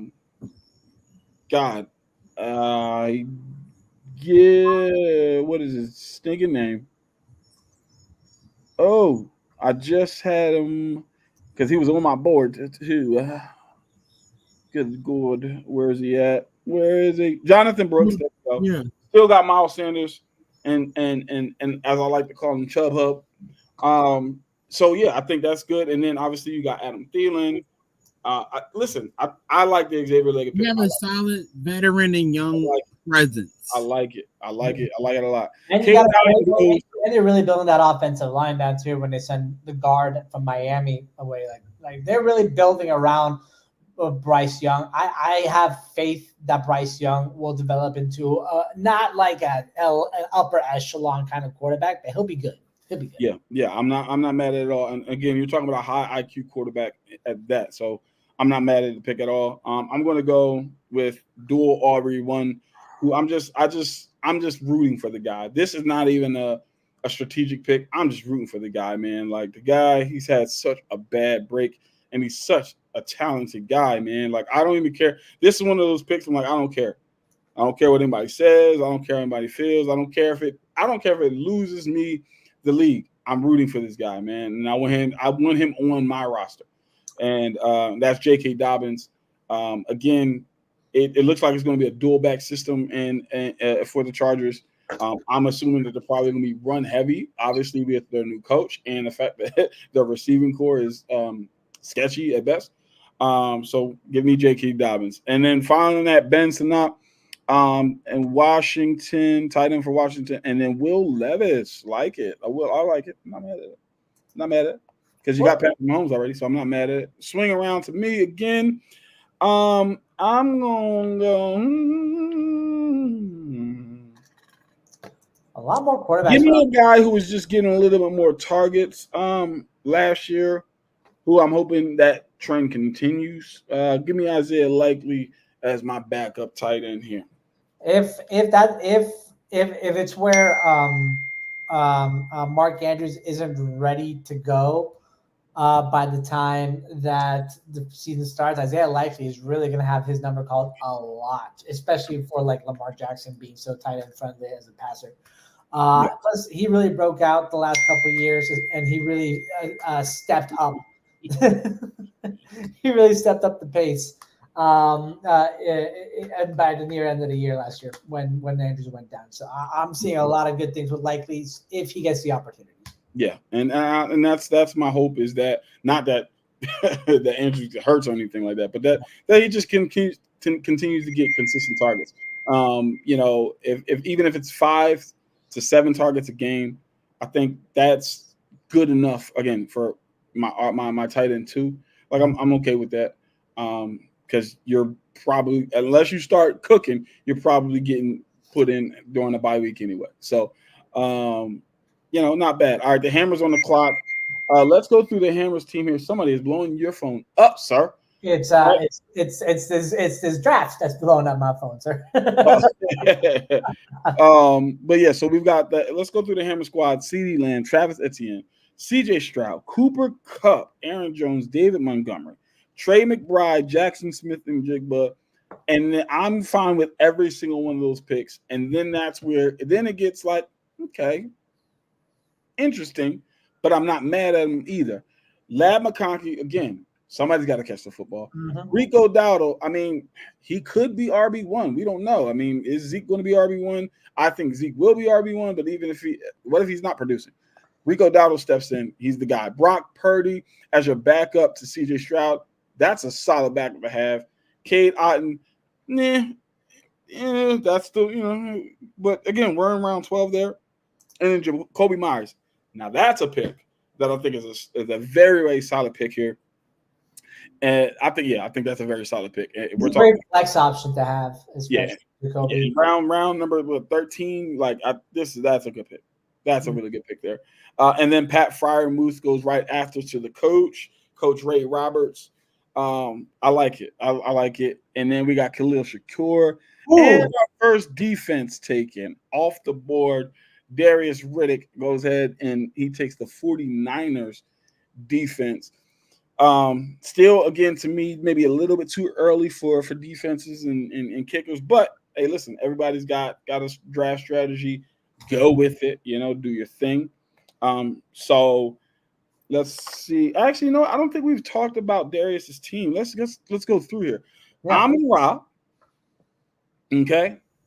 We've got Amon-Ra St. Brown as the first pick. Josh Jacobs as the second pick. And now then he goes Isaiah Pacheco, Amari Cooper, then Dalton Kincaid, Kyler Murray, Jordan Addison, Austin Eckler, Curtis Samuel, Tua, Jared, Evan McPherson, and then the San Francisco 49ers defense. I'm going to be honest. I think after Curtis, I'm going to lie. I think after Austin, we saw some auto drafts. However, this is a solid team nonetheless. How are we feeling about that team? Honestly, like the fact that he took so many quarterbacks in this round, while some of us still haven't picked ours yet. Speaking of which, I like Mike Williams there, Chris. I do like Mike Williams. Yeah, no, Matthew Stafford, solid, just consistent. Like it. Good pick. Why Matthew? So yeah, like 3 starting quarterbacks taken in this draft. I have a feeling like it may have been auto draft, but I also think it's strategy because if you're looking around who a lot of these quarterbacks have been picked, could possibly see maybe an injury or two to a starting lineup. Good draft bait that he has going on here, so he's thinking ahead, is what I'm thinking. It could be. It could be. It absolutely could be strategy, and that was where my mind initially went. But I'm like, I just don't know. I don't know. But yeah. So you go Matthew Stafford. Any was this? I just need a quarterback, or were you I waiting for need a I need Stafford? a backup. I need a backup quarterback at this point. Oh, you do have Joe Burrow. Yep, yep. And with Matt Stafford, I know he's 36. He's getting up there. He's just coming off a hamstring injury from the preseason. He's finally getting back into it. He's still a reliable pass catcher, man. Last year, almost a 4,000-yard campaign, 24 touchdowns. Not a bad year for Stafford, especially with the weapons that he has available to him. Like, think about it this way: you got 2 great running backs in your backfield, and Blake Corum to run the ball with, and Kyron Williams if he returns into the offense. You got 2, possibly 3 great pass catchers already in that offense with Puka Nacua, with Cooper Kupp, and then another 6th-round wide receiver that was just blown up in the preseason this year that the Rams was using. I can't remember his name off the top of my head. But Sean McVay has traded for Matthew Stafford 3 years ago specifically because he knows how to get guys open with his arm, and he still has that cannon for an arm style of play. So Matthew Stafford is a great value for where I got him. I feel like if anything happens to Joe Burrow, he's a great sub in. 100%. I agree. I agree. Good stuff. Jake Moody off the board. Go blue. And then Jaleel Mc listen, whatever. It's late. I'm tired. Backup running back in Denver. To run and gun. And then Tyree Hill, not Tyreek, is on the clock. Solid team so far. Let's go through it. AJ Brown, Garrett Wilson, Kenneth Walker, Malik Neighbors, Najee Harris, Nick Chubb, Caleb Williams, Jake Ferguson, Zach Charbonnet, DeAndre Hopkins, Luke Musgrave, Aaron Rodgers, and the Dallas Cowboys defense as the pick in round number 13. He's got the swing around in 14. What are we thinking about this team here? Sneakily good. I think this is a very sneakily good team right here. A lot of like boomer bust picks for my taste, in my opinion, especially with Najee Harris and Caleb Williams and Zach Charbonnet and DeAndre Hopkins, but worth the risk and reward from where you got them, especially. Like, if these picks pay off, we could see tremendous value, especially coming from Caleb Williams. And then you get Nick Chubb, a top 5 fantasy pick in the NFL for where you're getting him in terms of value and bringing him right back into the roster by the time he's healthy. That's a steal. Yeah, yeah. I'm not mad at it. Like you said, I think it's I mean, to even from the situation that he had to face at the start of the draft. I'm last, right? Like I'm the last pick in the draft, but you also get the swing around, and I think he's made the best of it. So I agree with you 100% that with where he's positioned, it's a solid team. Solid. Are you okay, sir? He gotta fight me now. It's gonna be hands and feet. These hands are ready to eat for everybody, Lewis. I know they gotta be you, Mr. Running Gun, ain't it? I'm a little sick of this. The sniping, the TJ Hockenson. You're just mad. You're the Ravens, mad. Baltimore Ravens snipe. The Ramondre Stevenson snipe. You're I'm just a little bit sick of him taking all of my picks. I'm just like, hey, just mad that you can't have your Ravens defense. And I just put him on my queue, and I'm like, you know what? Ain't no one going to worry about it. I'm good. All right, though. It's a great pick for him. Great pick for him. Like I said, these 2 last teams, man, they are really showing up to be excellent teams, and they're doing well for the last 2 picks of the draft. Boo. All right, so after the Baltimore Ravens defense has been selected, we've got Luke McCaffrey. I actually like that pick.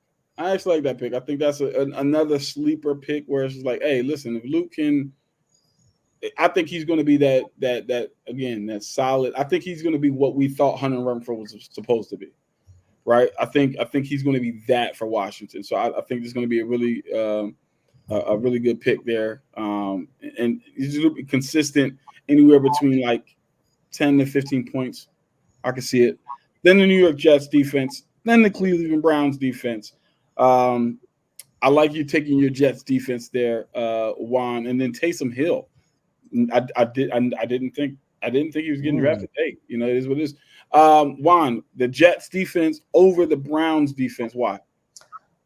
For me, what really seals it is that this Jets defense for the last 2 to 3 years that Robert Saleh at the helm has been one of the more consistent and top-rated defenses in the NFL, especially last year. This is another year of the Sauce Gardner, Quinnen Williams, C.J. Mosley trio leading this defense to be an absolute unit.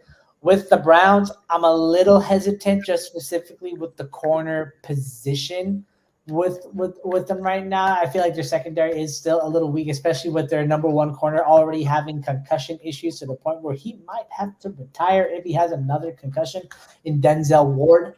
So and that's a stout player on defense for them. I like that they signed their third year linebacker to a 3-year extended deal. So like the middle of that defense is still pretty scary. And Myles Garrett will tear up no matter what alongside Zadarius Smith. But I have more faith in the Jets defense to hold opponents to less than 10 to 15 points a game than I do in the Cleveland Browns defense. Okay. Not mad at it at all. All right. After the Browns defense and Taysom Hill, we got Rashid Shaheed from New Orleans. And then, Coach, you went with Baker Mayfield. I like this pick, stashing Baker Mayfield on your bench. I mean, again, quiet as kept, that Buccaneers offense could really be explosive and more explosive than people know. And Baker Mayfield, he's smaller in stature, but he can put the ball wherever he wants. So I like him. I'm looking at his weapons, and I'm looking at real quick Pittsburgh and Fairbairn right after. But go ahead about Baker. No, I'm just looking for, God forbid something happens to my starter, and I gotta have someone in there who's going to have weapons enough to be able to reduce, who's been a competent quarterback in this league for multiple years and can actually get points on the board. That's Baker. You got Mike Evans, you got Chris Godwin, you got Cade Ide, you got White. He has weapons enough to move the ball and put points on the board. So can't be mad at it, especially in the about 13th round now. Yeah, I'm not mad at it at all. Yeah, solid pick. Like I said, Keami Fairbairn goes after the Steelers defense. I went with Gabe Davis. Surprised he fell this far, but I'm going to go with Gabe Davis again. Jacksonville, I think, they're going to be a team that's going to spread it around. And Gabe Davis is, he's nice. Shout out to the Ricky Pearsall pick. And shout out to him getting out the hospital today. Fire. I like that, Alan. I like that. That's a bulletproof pick right there, man. That's a bulletproof pick. I see what you did, and I like it, Juan. Thank you. I see what you did. It's good. It's a really good one. All right, so I like Gabe Davis there. And then Tennessee Titans defense. Then Ricky Pearsall. I'm going to be a homer too, since everybody else wants to be a homer.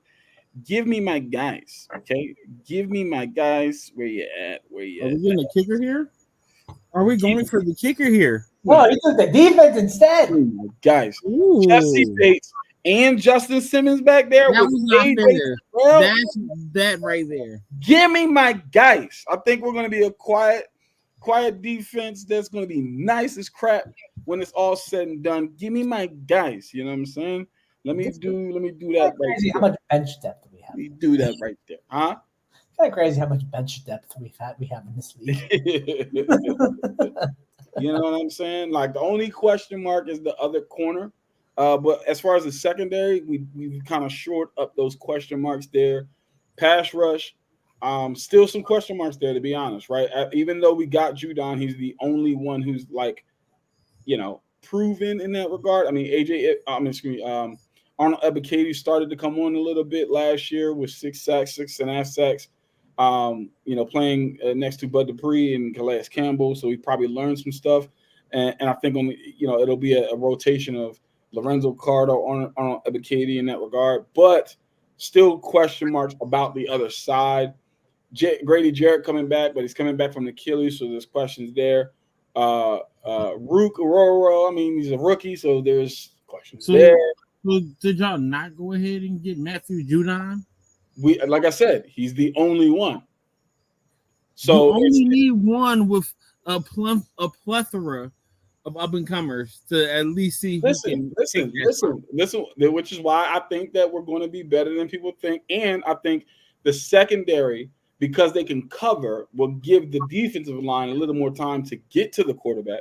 So I think it's going to work itself out.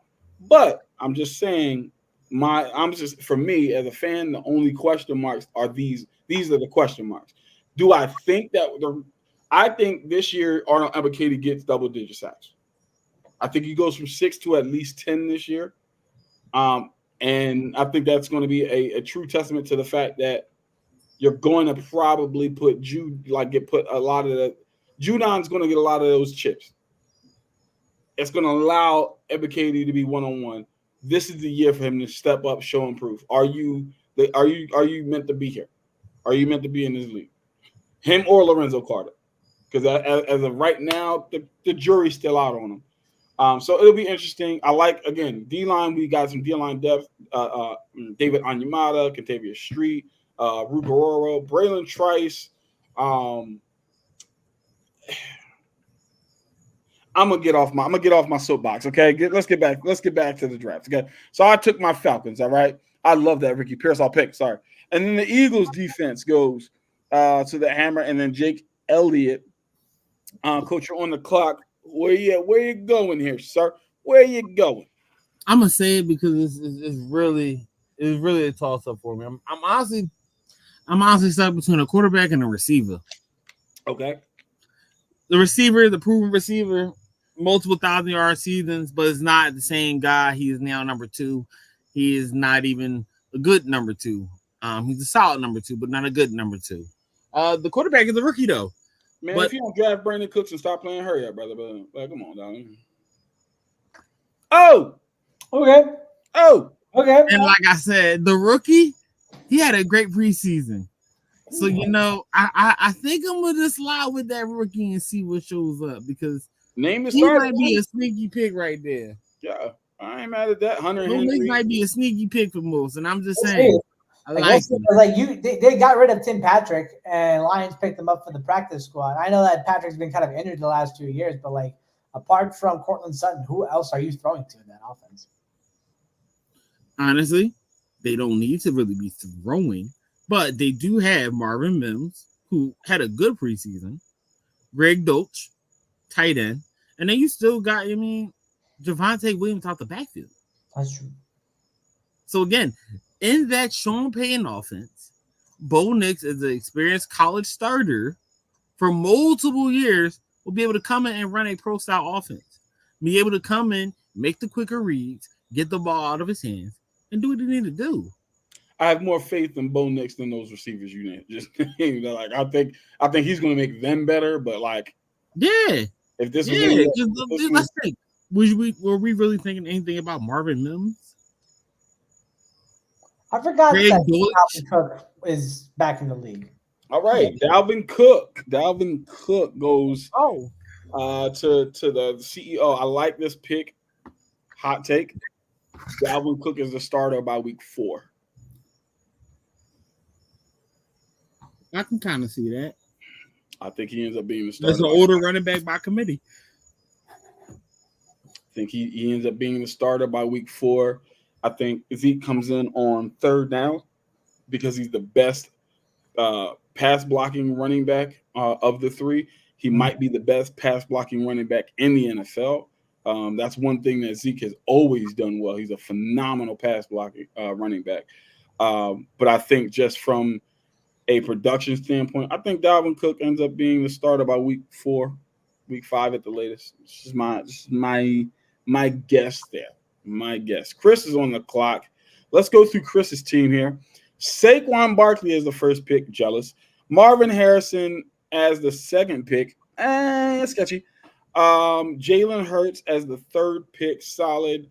DK Metcalf, DeAndre Swift, T. Higgins, Kyle Pitts, Jordan Love, Cortland Sutton, Trey Benson, Joshua Palmer, Brandon Aubrey, Mike Williams, Cleveland Browns, and my man, his young ho is cool. Young way cool is in the building. Okay, I'm not mad at it. And then Greg the Leg is out here You from always the trust Brown ain't only. Yeah, You no, always I'm trust not me. mad. Not mad at it. 2 New York Jets back to back. How you feeling, Juan? Greg the Leg is as reliable as he's ever been. I don't care that he missed that one field goal against the Giants. That's preseason, baby. He's going to start off kicking and screaming like he usually does. And, you know, I got 3 Jets on this roster, but they're all reliable ones. So, like, can't get any better than that. I mean, one more, and you right up there with old coach up there. You know what I'm saying? Just in later rounds. You know, it's the New York Jets and Baltimore Ravens up in here. You know what I mean? Like, I only got 1 Falcon. Well, I mean, I got 11, but you know, you caught it. You caught it. Sam is on the clock here. But yeah, I mean, actually, let me go back to Greg the Leg. Greg the Leg was supposed to be what Justin Tucker is. What happened? Y'all? I know he got hurt. I know the injury. I know the injury messed him up, but he was supposed to be nice, y'all. What happened? Just lost faith. The injury. He just lost traction in the Ram system, went out to Dallas and just couldn't hold on to the starting job in the place of a UFL kicker, and then came out with a resurgence with the New York Jets last year and decided to stick around. Like, he's not – you're right, he's not Justin Tucker, but he's still reliable. Like, in a league where kickers are not appreciated but still extremely valued, he's up there as one of the, like, I'd say at least top 10 kickers in the NFL. Before the injury, this dude was bombing from 75. Yes. Like, they called him Greg the Leg for a reason. This dude was launching from – I'm like, yo, this guy about to be the new Sebastian Janikowski of this age. Like, because we never saw Sebastian before. We were like, whoa, he wildin'. And then now Justin Fields. That's an auto pick. If we I'm gonna let y'all have it. I'm gonna let y'all. Gotta be, because Russell Wilson's still on the board. I'm gonna let y'all. I've ever seen one, people. That is the best thing I've seen all day. Oh wow! I was not expecting that. That's an auto pick right there. Ooh. All right, ladies and gentlemen. Justin Fields. Justin Eugene Fields has been drafted. I'm not gonna lie, I didn't think I was going to be calling Justin Fields' name tonight. I did not think that we'd say Justin Fields has been drafted. I know we see either. I know it's right. Quarterback tonight. Huh? I didn't think we would see either Steelers quarterback tonight. Well, listen, I mean, he's a backup. All right. But why do you take the backup over the starter? Is what I'm listen, hey, no comment. Not my not my team. Hey, all right, then we got Jordan Mason, Cameron Dicker at the end of round 15, start of round 16, Quentin Johnston, and then Tyler Bass. Back to the Jordan Fields picker, Sam Kirk. Listen, I trust Sam. Sam won the inaugural Inside the Hashes Fantasy Football League. Sam knows something we don't. And he's out. He's probably. I mean, he probably knows more than we do. Being at Penn State, being out there close to Pittsburgh. You know what I'm saying? He probably knows something we don't know. Which is crazy because he's a Giants fan. It is crazy. It is crazy. Look me in my eyes and tell me right now, as smart as Sam is, he gonna pick Justin Fields as his QB. Backup or not? This is backup number one. Number two, maybe he got some insider information that we don't know. He out there. You know what I'm saying? Like, listen here, Sam Kirk is a smart man when it comes to football. He ain't picking on Justin Fields. Dang it, Juan! Why? Hey, quick question for you guys, because I'm a little curious on this Quentin Johnston pick from the Chargers. What do you think? Do you think he's going to be able to actually rebound from a terrible rookie season, or is he going to finally, be able to produce like he should have? I think he's going to have to produce. Mhm. And I think it's going to be a situation where I think he'll probably get some one-on-one matchups or continue to get one-on-one matchups. I think they're going to be a run-heavy football team, play action, all of the different things. So I think there's a potential for him to step it up. But I don't think we're going to see him.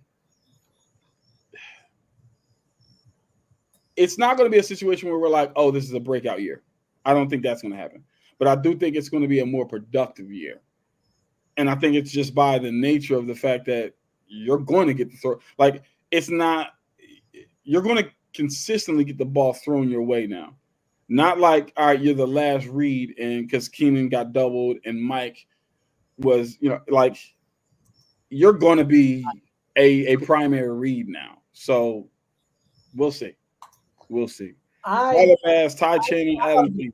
I'm of the mindset that if they run a play action heavy process with Justin Herbert under center, it'll let Johnston develop as a wide receiver. You got to take the pressure off of him. You threw him kind of into like the melting pot in terms of him being surrounded by Mike Williams and Keenan Allen. Mike Williams goes down, so Johnston's thrust into the number 2 receiver role, and it just wasn't there. So this has to be a development year for him where you don't run the offense through him. Like you make him the pass option on play action. Only call his number when you absolutely have to. But we'll see how he does. You know what? I'm gonna do it again. I'm gonna go with another sleeper pick that I feel like as a backup. God forbid this guy gets hurt. He's known to be hurt a couple of times, but that was due to his O-line. Let's hope that he doesn't get hurt, so I never had to use him. But this guy in this offense, he can produce. I love what he did in the preseason. I love seeing him play in the preseason. Loved him in college. Definitely a guy that's catching out the backfield, running the ball. It's going to be a good look for him. Will Shipley. I like the Will Shipley. I love Deshaun Watson as your backup quarterback. I like that pick. I like that pick here in round 16, Coach. Nice pickup. Because if Deshaun Watson, if he shows shades of Houston Texans, Deshaun Watson, that could be a scary situation out there. Do we think that Deshaun Watson can still produce at that level anymore? No. Yes. No, sorry. I believe so. I don't either. I believe so. I believe the Browns. Now, will he? Is a different question. But I think he can. Okay, if it's that type of question, then yes, I agree with you, Avery. I believe he has the ability to. I don't think he is there anymore to do it. I don't think he's mentally there to do it. He's not in the same mindset or ability to do it.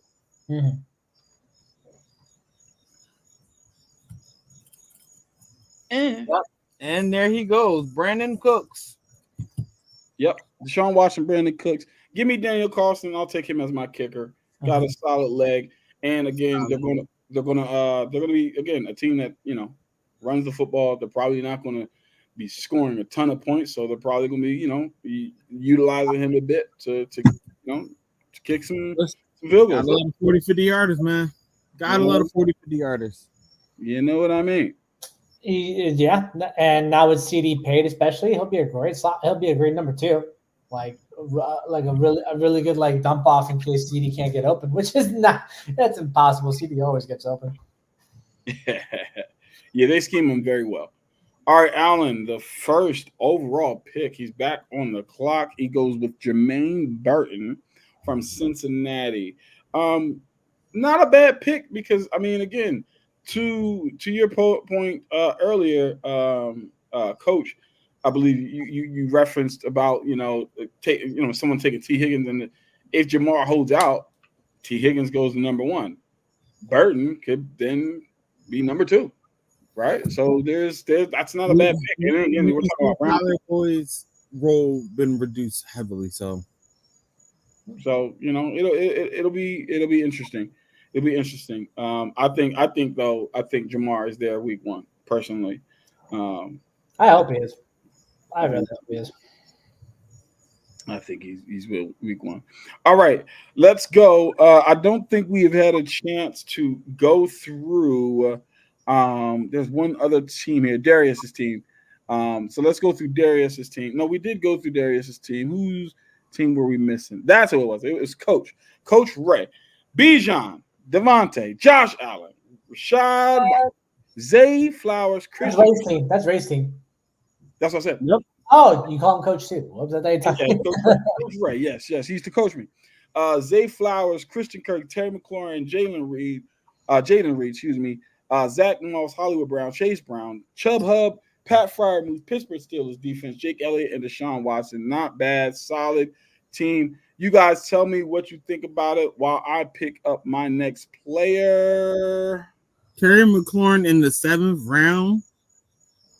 That was a sneaky little pick right there. I love it. Zach Moss pick was probably my favorite there because Zach was taking the majority of the RB1 touches in Cincinnati, especially with Joe Mixon gone. So it's a running back by committee, but Zach Moss proved in Indianapolis that he can be a true workhorse back if called upon to do so. And a lot of his guys are volume guys when you look at it. You got a Bijan who can get a good bit of volume. Devontae is the number one getting his volume. White is going to get his. Flowers is going to get about 7 to 8 catches. Kurt is going to get about 7 to 8 targets. Terry is going to get about 7 to 8 targets. You got guys that's consistently getting the ball or getting at least looks for the ball. So it's going to be a good pick. I'm a little bit hesitant with the Chase Brown pick, but we'll see. Yeah, the Chase Brown pick is the only pick on my. You have Zach Moss and Chase Brown there, so I get the swap in between them. One pops off, the other one's not. So okay, I'm gonna do something a little different here. I'm gonna do it. I want to see what he looks like in that offense with everyone else. I want to see what he looks like in that offense. Man, he can sneakily give I'm gonna tell you right now. And be solid. I'm gonna tell you right now. Whenever they play the Commanders, start them. Oh yeah. Oh what? 2 tutties, 100 yards apiece. Oh my god. Start him. You know he's gonna be happy. You know he's angry. So start him. And you gotta think, what are they gonna do? He will never have to deal with double teams. Never. There is no predicament where he would have to deal with a double team on that offense. Who are you going to give a one-on-one to and double him? AJ? Devontae? Dallas? Saquon in the backfield? No. You're going to give him a one-on-one every time. And if you put him in the slot, he is one of the better slot receivers in this game right now. Especially as a young guy. Like 11 touchdowns over the last 2 seasons, just really from the slot. Just hey, he could cook. He could cook. Right. You're right. All right. So after Jahan Dotson, we got Josh Downs going to Darius, and then our CEO takes Jason Sanders, Miami kicker. Solid pick there. I like that. Now, Chris Thomas is on the clock. Let's go through Chris's team here. Again, Saquon Barkley, Marvin Harrison, Jalen Hurts, DK Metcalf, DeAndre Swift, T. Higgins, Kyle Pitts, Jordan Love, Cortland Sutton, Trey Benson, Josh Palmer, Brandon Aubrey, Mike Williams. Mike Williams in the 13th. I'm jealous. I'm jealous. I think that's a steal. Again, Garrett Wilson, of course. But listen, Aaron Rodgers is the most accurate quarterback I've ever seen in my life. Mike Williams is arguably the best jump ball receiver in the NFL the last 5 years. I mean, the only ones like competing with that would be like a Mike Evans, a DeAndre Hopkins, a Drake London. But like contested catches, jump ball, like Mike Williams is there. He's up there. So I like it. The question with Mike Williams, though, is if he's healthy. The last 3 years, he suffered 2 season-ending injuries. One of them was a knee injury last year, and he's just coming back into it. So he hasn't played all preseason. We don't know what he looks like. That speaking as a Jets fan, I'm a little concerned with how he can stay on the field. This is a very boomer bust team with play a lot of players returning from injury, Aaron Rodgers included, Elijah Vera Tucker, Mike Williams, Tyron Smith. This offense has 4 players that went down with season-ending injuries last year. Let's see how it performs. Yeah, it'll be interesting. It'll be interesting to see. But then he gets Mike Gesicki in the 16th, which again I think that's a pretty good pick right there in the 16th round. With Cincy, because Joe Burrow, again, great quarterback, and if he stays healthy, they're going to spread the ball around. And let's just say again, Jamar Chase holds out. Now you're going to have to spread the ball around, and I think Mike Gesicki can step in and really put some solid numbers up. So not a bad team overall. Now we're seeing it. Not a bad team overall. And then he goes Marshawn Lloyd as his pick. Coach, Here. I'm joining you, my friend. I'm joining you, sir. In terms of being a homer, because I'm Tyler Conklin. I was really hoping you wasn't, because I was definitely sneakily going to be like, hey, just going to stash him away like the last pick, the second from last. That little safety blanket for Aaron Rodgers is going to make all the difference. Mm-hmm. 4 tight ends on my roster: Conklin, Njoku, Schultz, Kittle. It's a healthy lineup of good starting tight ends that I could sift through. Even put one in the flex. I'm loving my tight end group. My tight end group is looking spectacular. Yeah, every man. It's the New York Jets and Baltimore Ravens up in here. I don't think I've ever seen anything quite like this ever in the history of not just inside the hashes fantasy football, but fantasy football in general. I mean, you guys really shocked me. I mean, it's like you should have just said, "Hey, I'm drafting Jets. I'm drafting Ravens. Get out of my way." If that was the case, I would have taken Aaron Rodgers right after Tyree would have, and I'm just like, you jerk. Okay, I mean, listen, you got 4 on the roster. 4 on the roster, and so does Coach. But hey, it is what it is. All right, Sam takes the Bucks defense. Not mad at that. Again, quiet as kept. I think they're going to be a pretty good defense. Again, most of teams don't run the score up on the Bucks, right? But the Bucks aren't like a super turnover team. I do believe that the loss of Carlton Davis is going to hurt them. I believe that that's going to hurt them. Obviously, secondary, but just overall, I think that's going to hurt. Then we got the Mario Douglas taken in round number 17 to running gun. I don't personally. I would have stayed away from all New England receivers, but hey, somebody's got to catch the ball. Somebody's got to catch the ball, right? Love that line there. Somebody got to catch it, right? Listen, somebody's got to catch it. And then Kamani Vidal for the Chargers, not bad. And then Clyde Edwards-Helaire. I like to hear that name tonight. Yeah, where did he come from? Hey, listen, I'm not mad. Signed his deal. Said, listen, I'm cool with backing up. Let me get in the game every now and again, do my thing. I ain't mad at it. And then after that, we got Dontavian Wicks. I think that's a sleeper pick there too. Yep. I think that's a pretty solid pickup to be in the last round. You got me, Juan. Tyrone Tracy, and then Detroit Lions defense, good pickup. I think obviously losing CJ is going to hurt, but I still think they're going to be a solid defense. I do too. There are 2 rookie corners amazed in training camp this year. Both of them really, really strong corners, especially in Kirby Joseph stepping up in the safety position is really going to help. They did lose, former 49er that they signed and was suffered a season-ending injury last year. Suffer another one this year. I forget his name. Emmanuel Mosley. Like they are going to miss Emmanuel Mosley this year again, but they were. They get Branch back though. Say again. Branch. They do get Deion Branch back, yeah. So like, Nice. I have faith in this secondary. Kirby Joseph, Terrion Arnold, Brian Branch. It's gonna. Lewis, thank you, brother. Good luck to you as well, man. But continue on. Overall, like this is a much improved Lions defense that people aren't giving enough credit for. This could be a top 12 to top 10 defense in the NFL this year.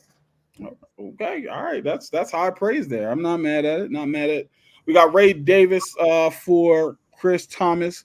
Not mad at that at all. I think Ray Davis could potentially see more touches than people expect this year. Yeah, I'll leave it at that. I just think that the Bills are going to be a run heavy team this year. And I think this is going to be that year that Josh Allen proves that he's like it wasn't the Stephon Diggs show that like I'm actually nice at quarterback. Like, I don't need premier guys. I can do it with whoever. Like I'm looking forward to it actually, to be honest. All right, and so then after that we've got the Dolphins defense for the CEO. Kendry Miller for that's Darius and Coach, you're on the clock. Last pick. Where you going, sir? Last pick. This is your last pick of the draft. Bro. Who's left? Hey, yo, you better. Yo. Oh! The number 2 receiver, baby. The number 2. Dave Flowers gets hurt. Who's gonna get the ball? As Avery says, everybody. Somebody got to catch the rock. 4, 5. You got somebody got to catch the rock. 5 Ravens on your Somebody got to catch the rock, man. Five. Listen, somebody got to catch it. So why not him? Why not Pete? Hey, Doc. Oh I'm gonna let you live, cuz. Give me Gino. God. Give me Gino as my backup. Oh my. He did it. He did it. 5 Ravens. I'm proud of it. It's gotta be some type of record. It's gotta be a record. I'm honestly surprised that y'all allowed me to make this happen so well. So allowed. I mean, my guy, how many other Ravens were taken off the board before you even had a chance? All right, listen. Bucky Irvin after Rashad, Elijah Mitchell after Bucky. I took Geno Smith. Now, Mr. Irrelevant, the last pick in the 2024-2025 Inside the Hashes fantasy draft. We're waiting to see who Allen decides to pick for the Mr. Irrelevant pick. I can't believe that Coach has 5 Ravens on his roster. I think he was tired of us showing that picture. I think that's the thing that I think is. It's funny because the man in that picture is Mr. Irrelevant, the New York Giants defense.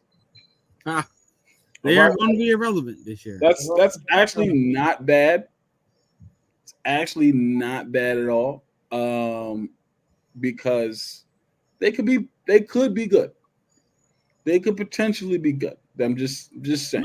No. They're going to be good, but because their team is going to be irrelevant, it's going to be a sad day for them. Yeah, it's going to be interesting. Well, ladies and gentlemen, that wraps it up for us. But before we go, I just want you all to know that even though there's 5 on the roster, I just want y'all to know where Coach's heart. And this is why I gotta go. This is where I leave here, people. This is where I leave here. I didn't think you were going to show the Derrick Henry slip-up. I just want people to know. I'd rather that because where I'm finally joining in on the fun. Where his heart lies. This is what it is. This is what it is. Like y'all see the shirt he got on now. It's a front. Because this is where his heart truly lies. This This is real. I mean, look at all the fans in the background with them Don't enjoying. worry, Avery. I will be coming to go ahead and put some work in on that computer of yours, sir. A lot of things need to be deleted over there. Okay. Right, all right. Over there. All right. Well, Savagery in motion. I'm sorry. Savagery in motion right here. Listen, Yeah, like listen. I can't help it. I can't help it. It's too fun, right? well, let me help y'all out. It was a great time. It was a great draft. A lot of great teams. Can't wait to see how this season turns out. From Coach Braxton. My favorite team in this whole thing has to be Jerome's team. I love Jerome's team. It's really well crafted. I think I'm like the more questionable pick in this entire draft has to be the Dalvin Cook pick. I get why he did that. It's either that or the Taysom Hill pick. But overall, his draft strategy, especially through like the first 8 rounds, was very solid. So what about his team overall is like you're like, this makes me feel like it could be a team. The Jahmyr Gibbs and the Tank Dell and the Jameson Williams picks. These are young players who 2 of them proved that they can like break out, and Jameson's just on the verge of breaking out. Like I feel like Jerome's going to be putting up a lot of points with those 3 in particular going into the season. Okay, not mad at it. All right, well, ladies and gentlemen, we're going to go ahead and end it. We're going to jump on out of here. We just want to thank you all for pulling up on us for the 2024-2025 Inside the Hashers Fantasy Draft. I'm just gonna say it. This is my year. Okay, this is my year. I'm going all the way. This is not your year. I'm going crazy. All right. Listen, I'm going to be honest here. I'm going to be completely honest here. I do like my team. I'm not sure about some of the picks, some of them, because some of them are like boom or bust. But I do believe that I have a pretty solid team. And so with that being said, I'm going to bank this draft on one person. I think this season goes on one person. If Kirk Cousins doesn't pat the football like Matt, look, this is the same exact argument when you have Matt Ryan on the roster. When have you ever known any of those things? I'm just saying. Always did it. All you have to do is just don't pat the football. And if he doesn't do that, then we're going to be straight. That's all I'm saying. And as well. Look.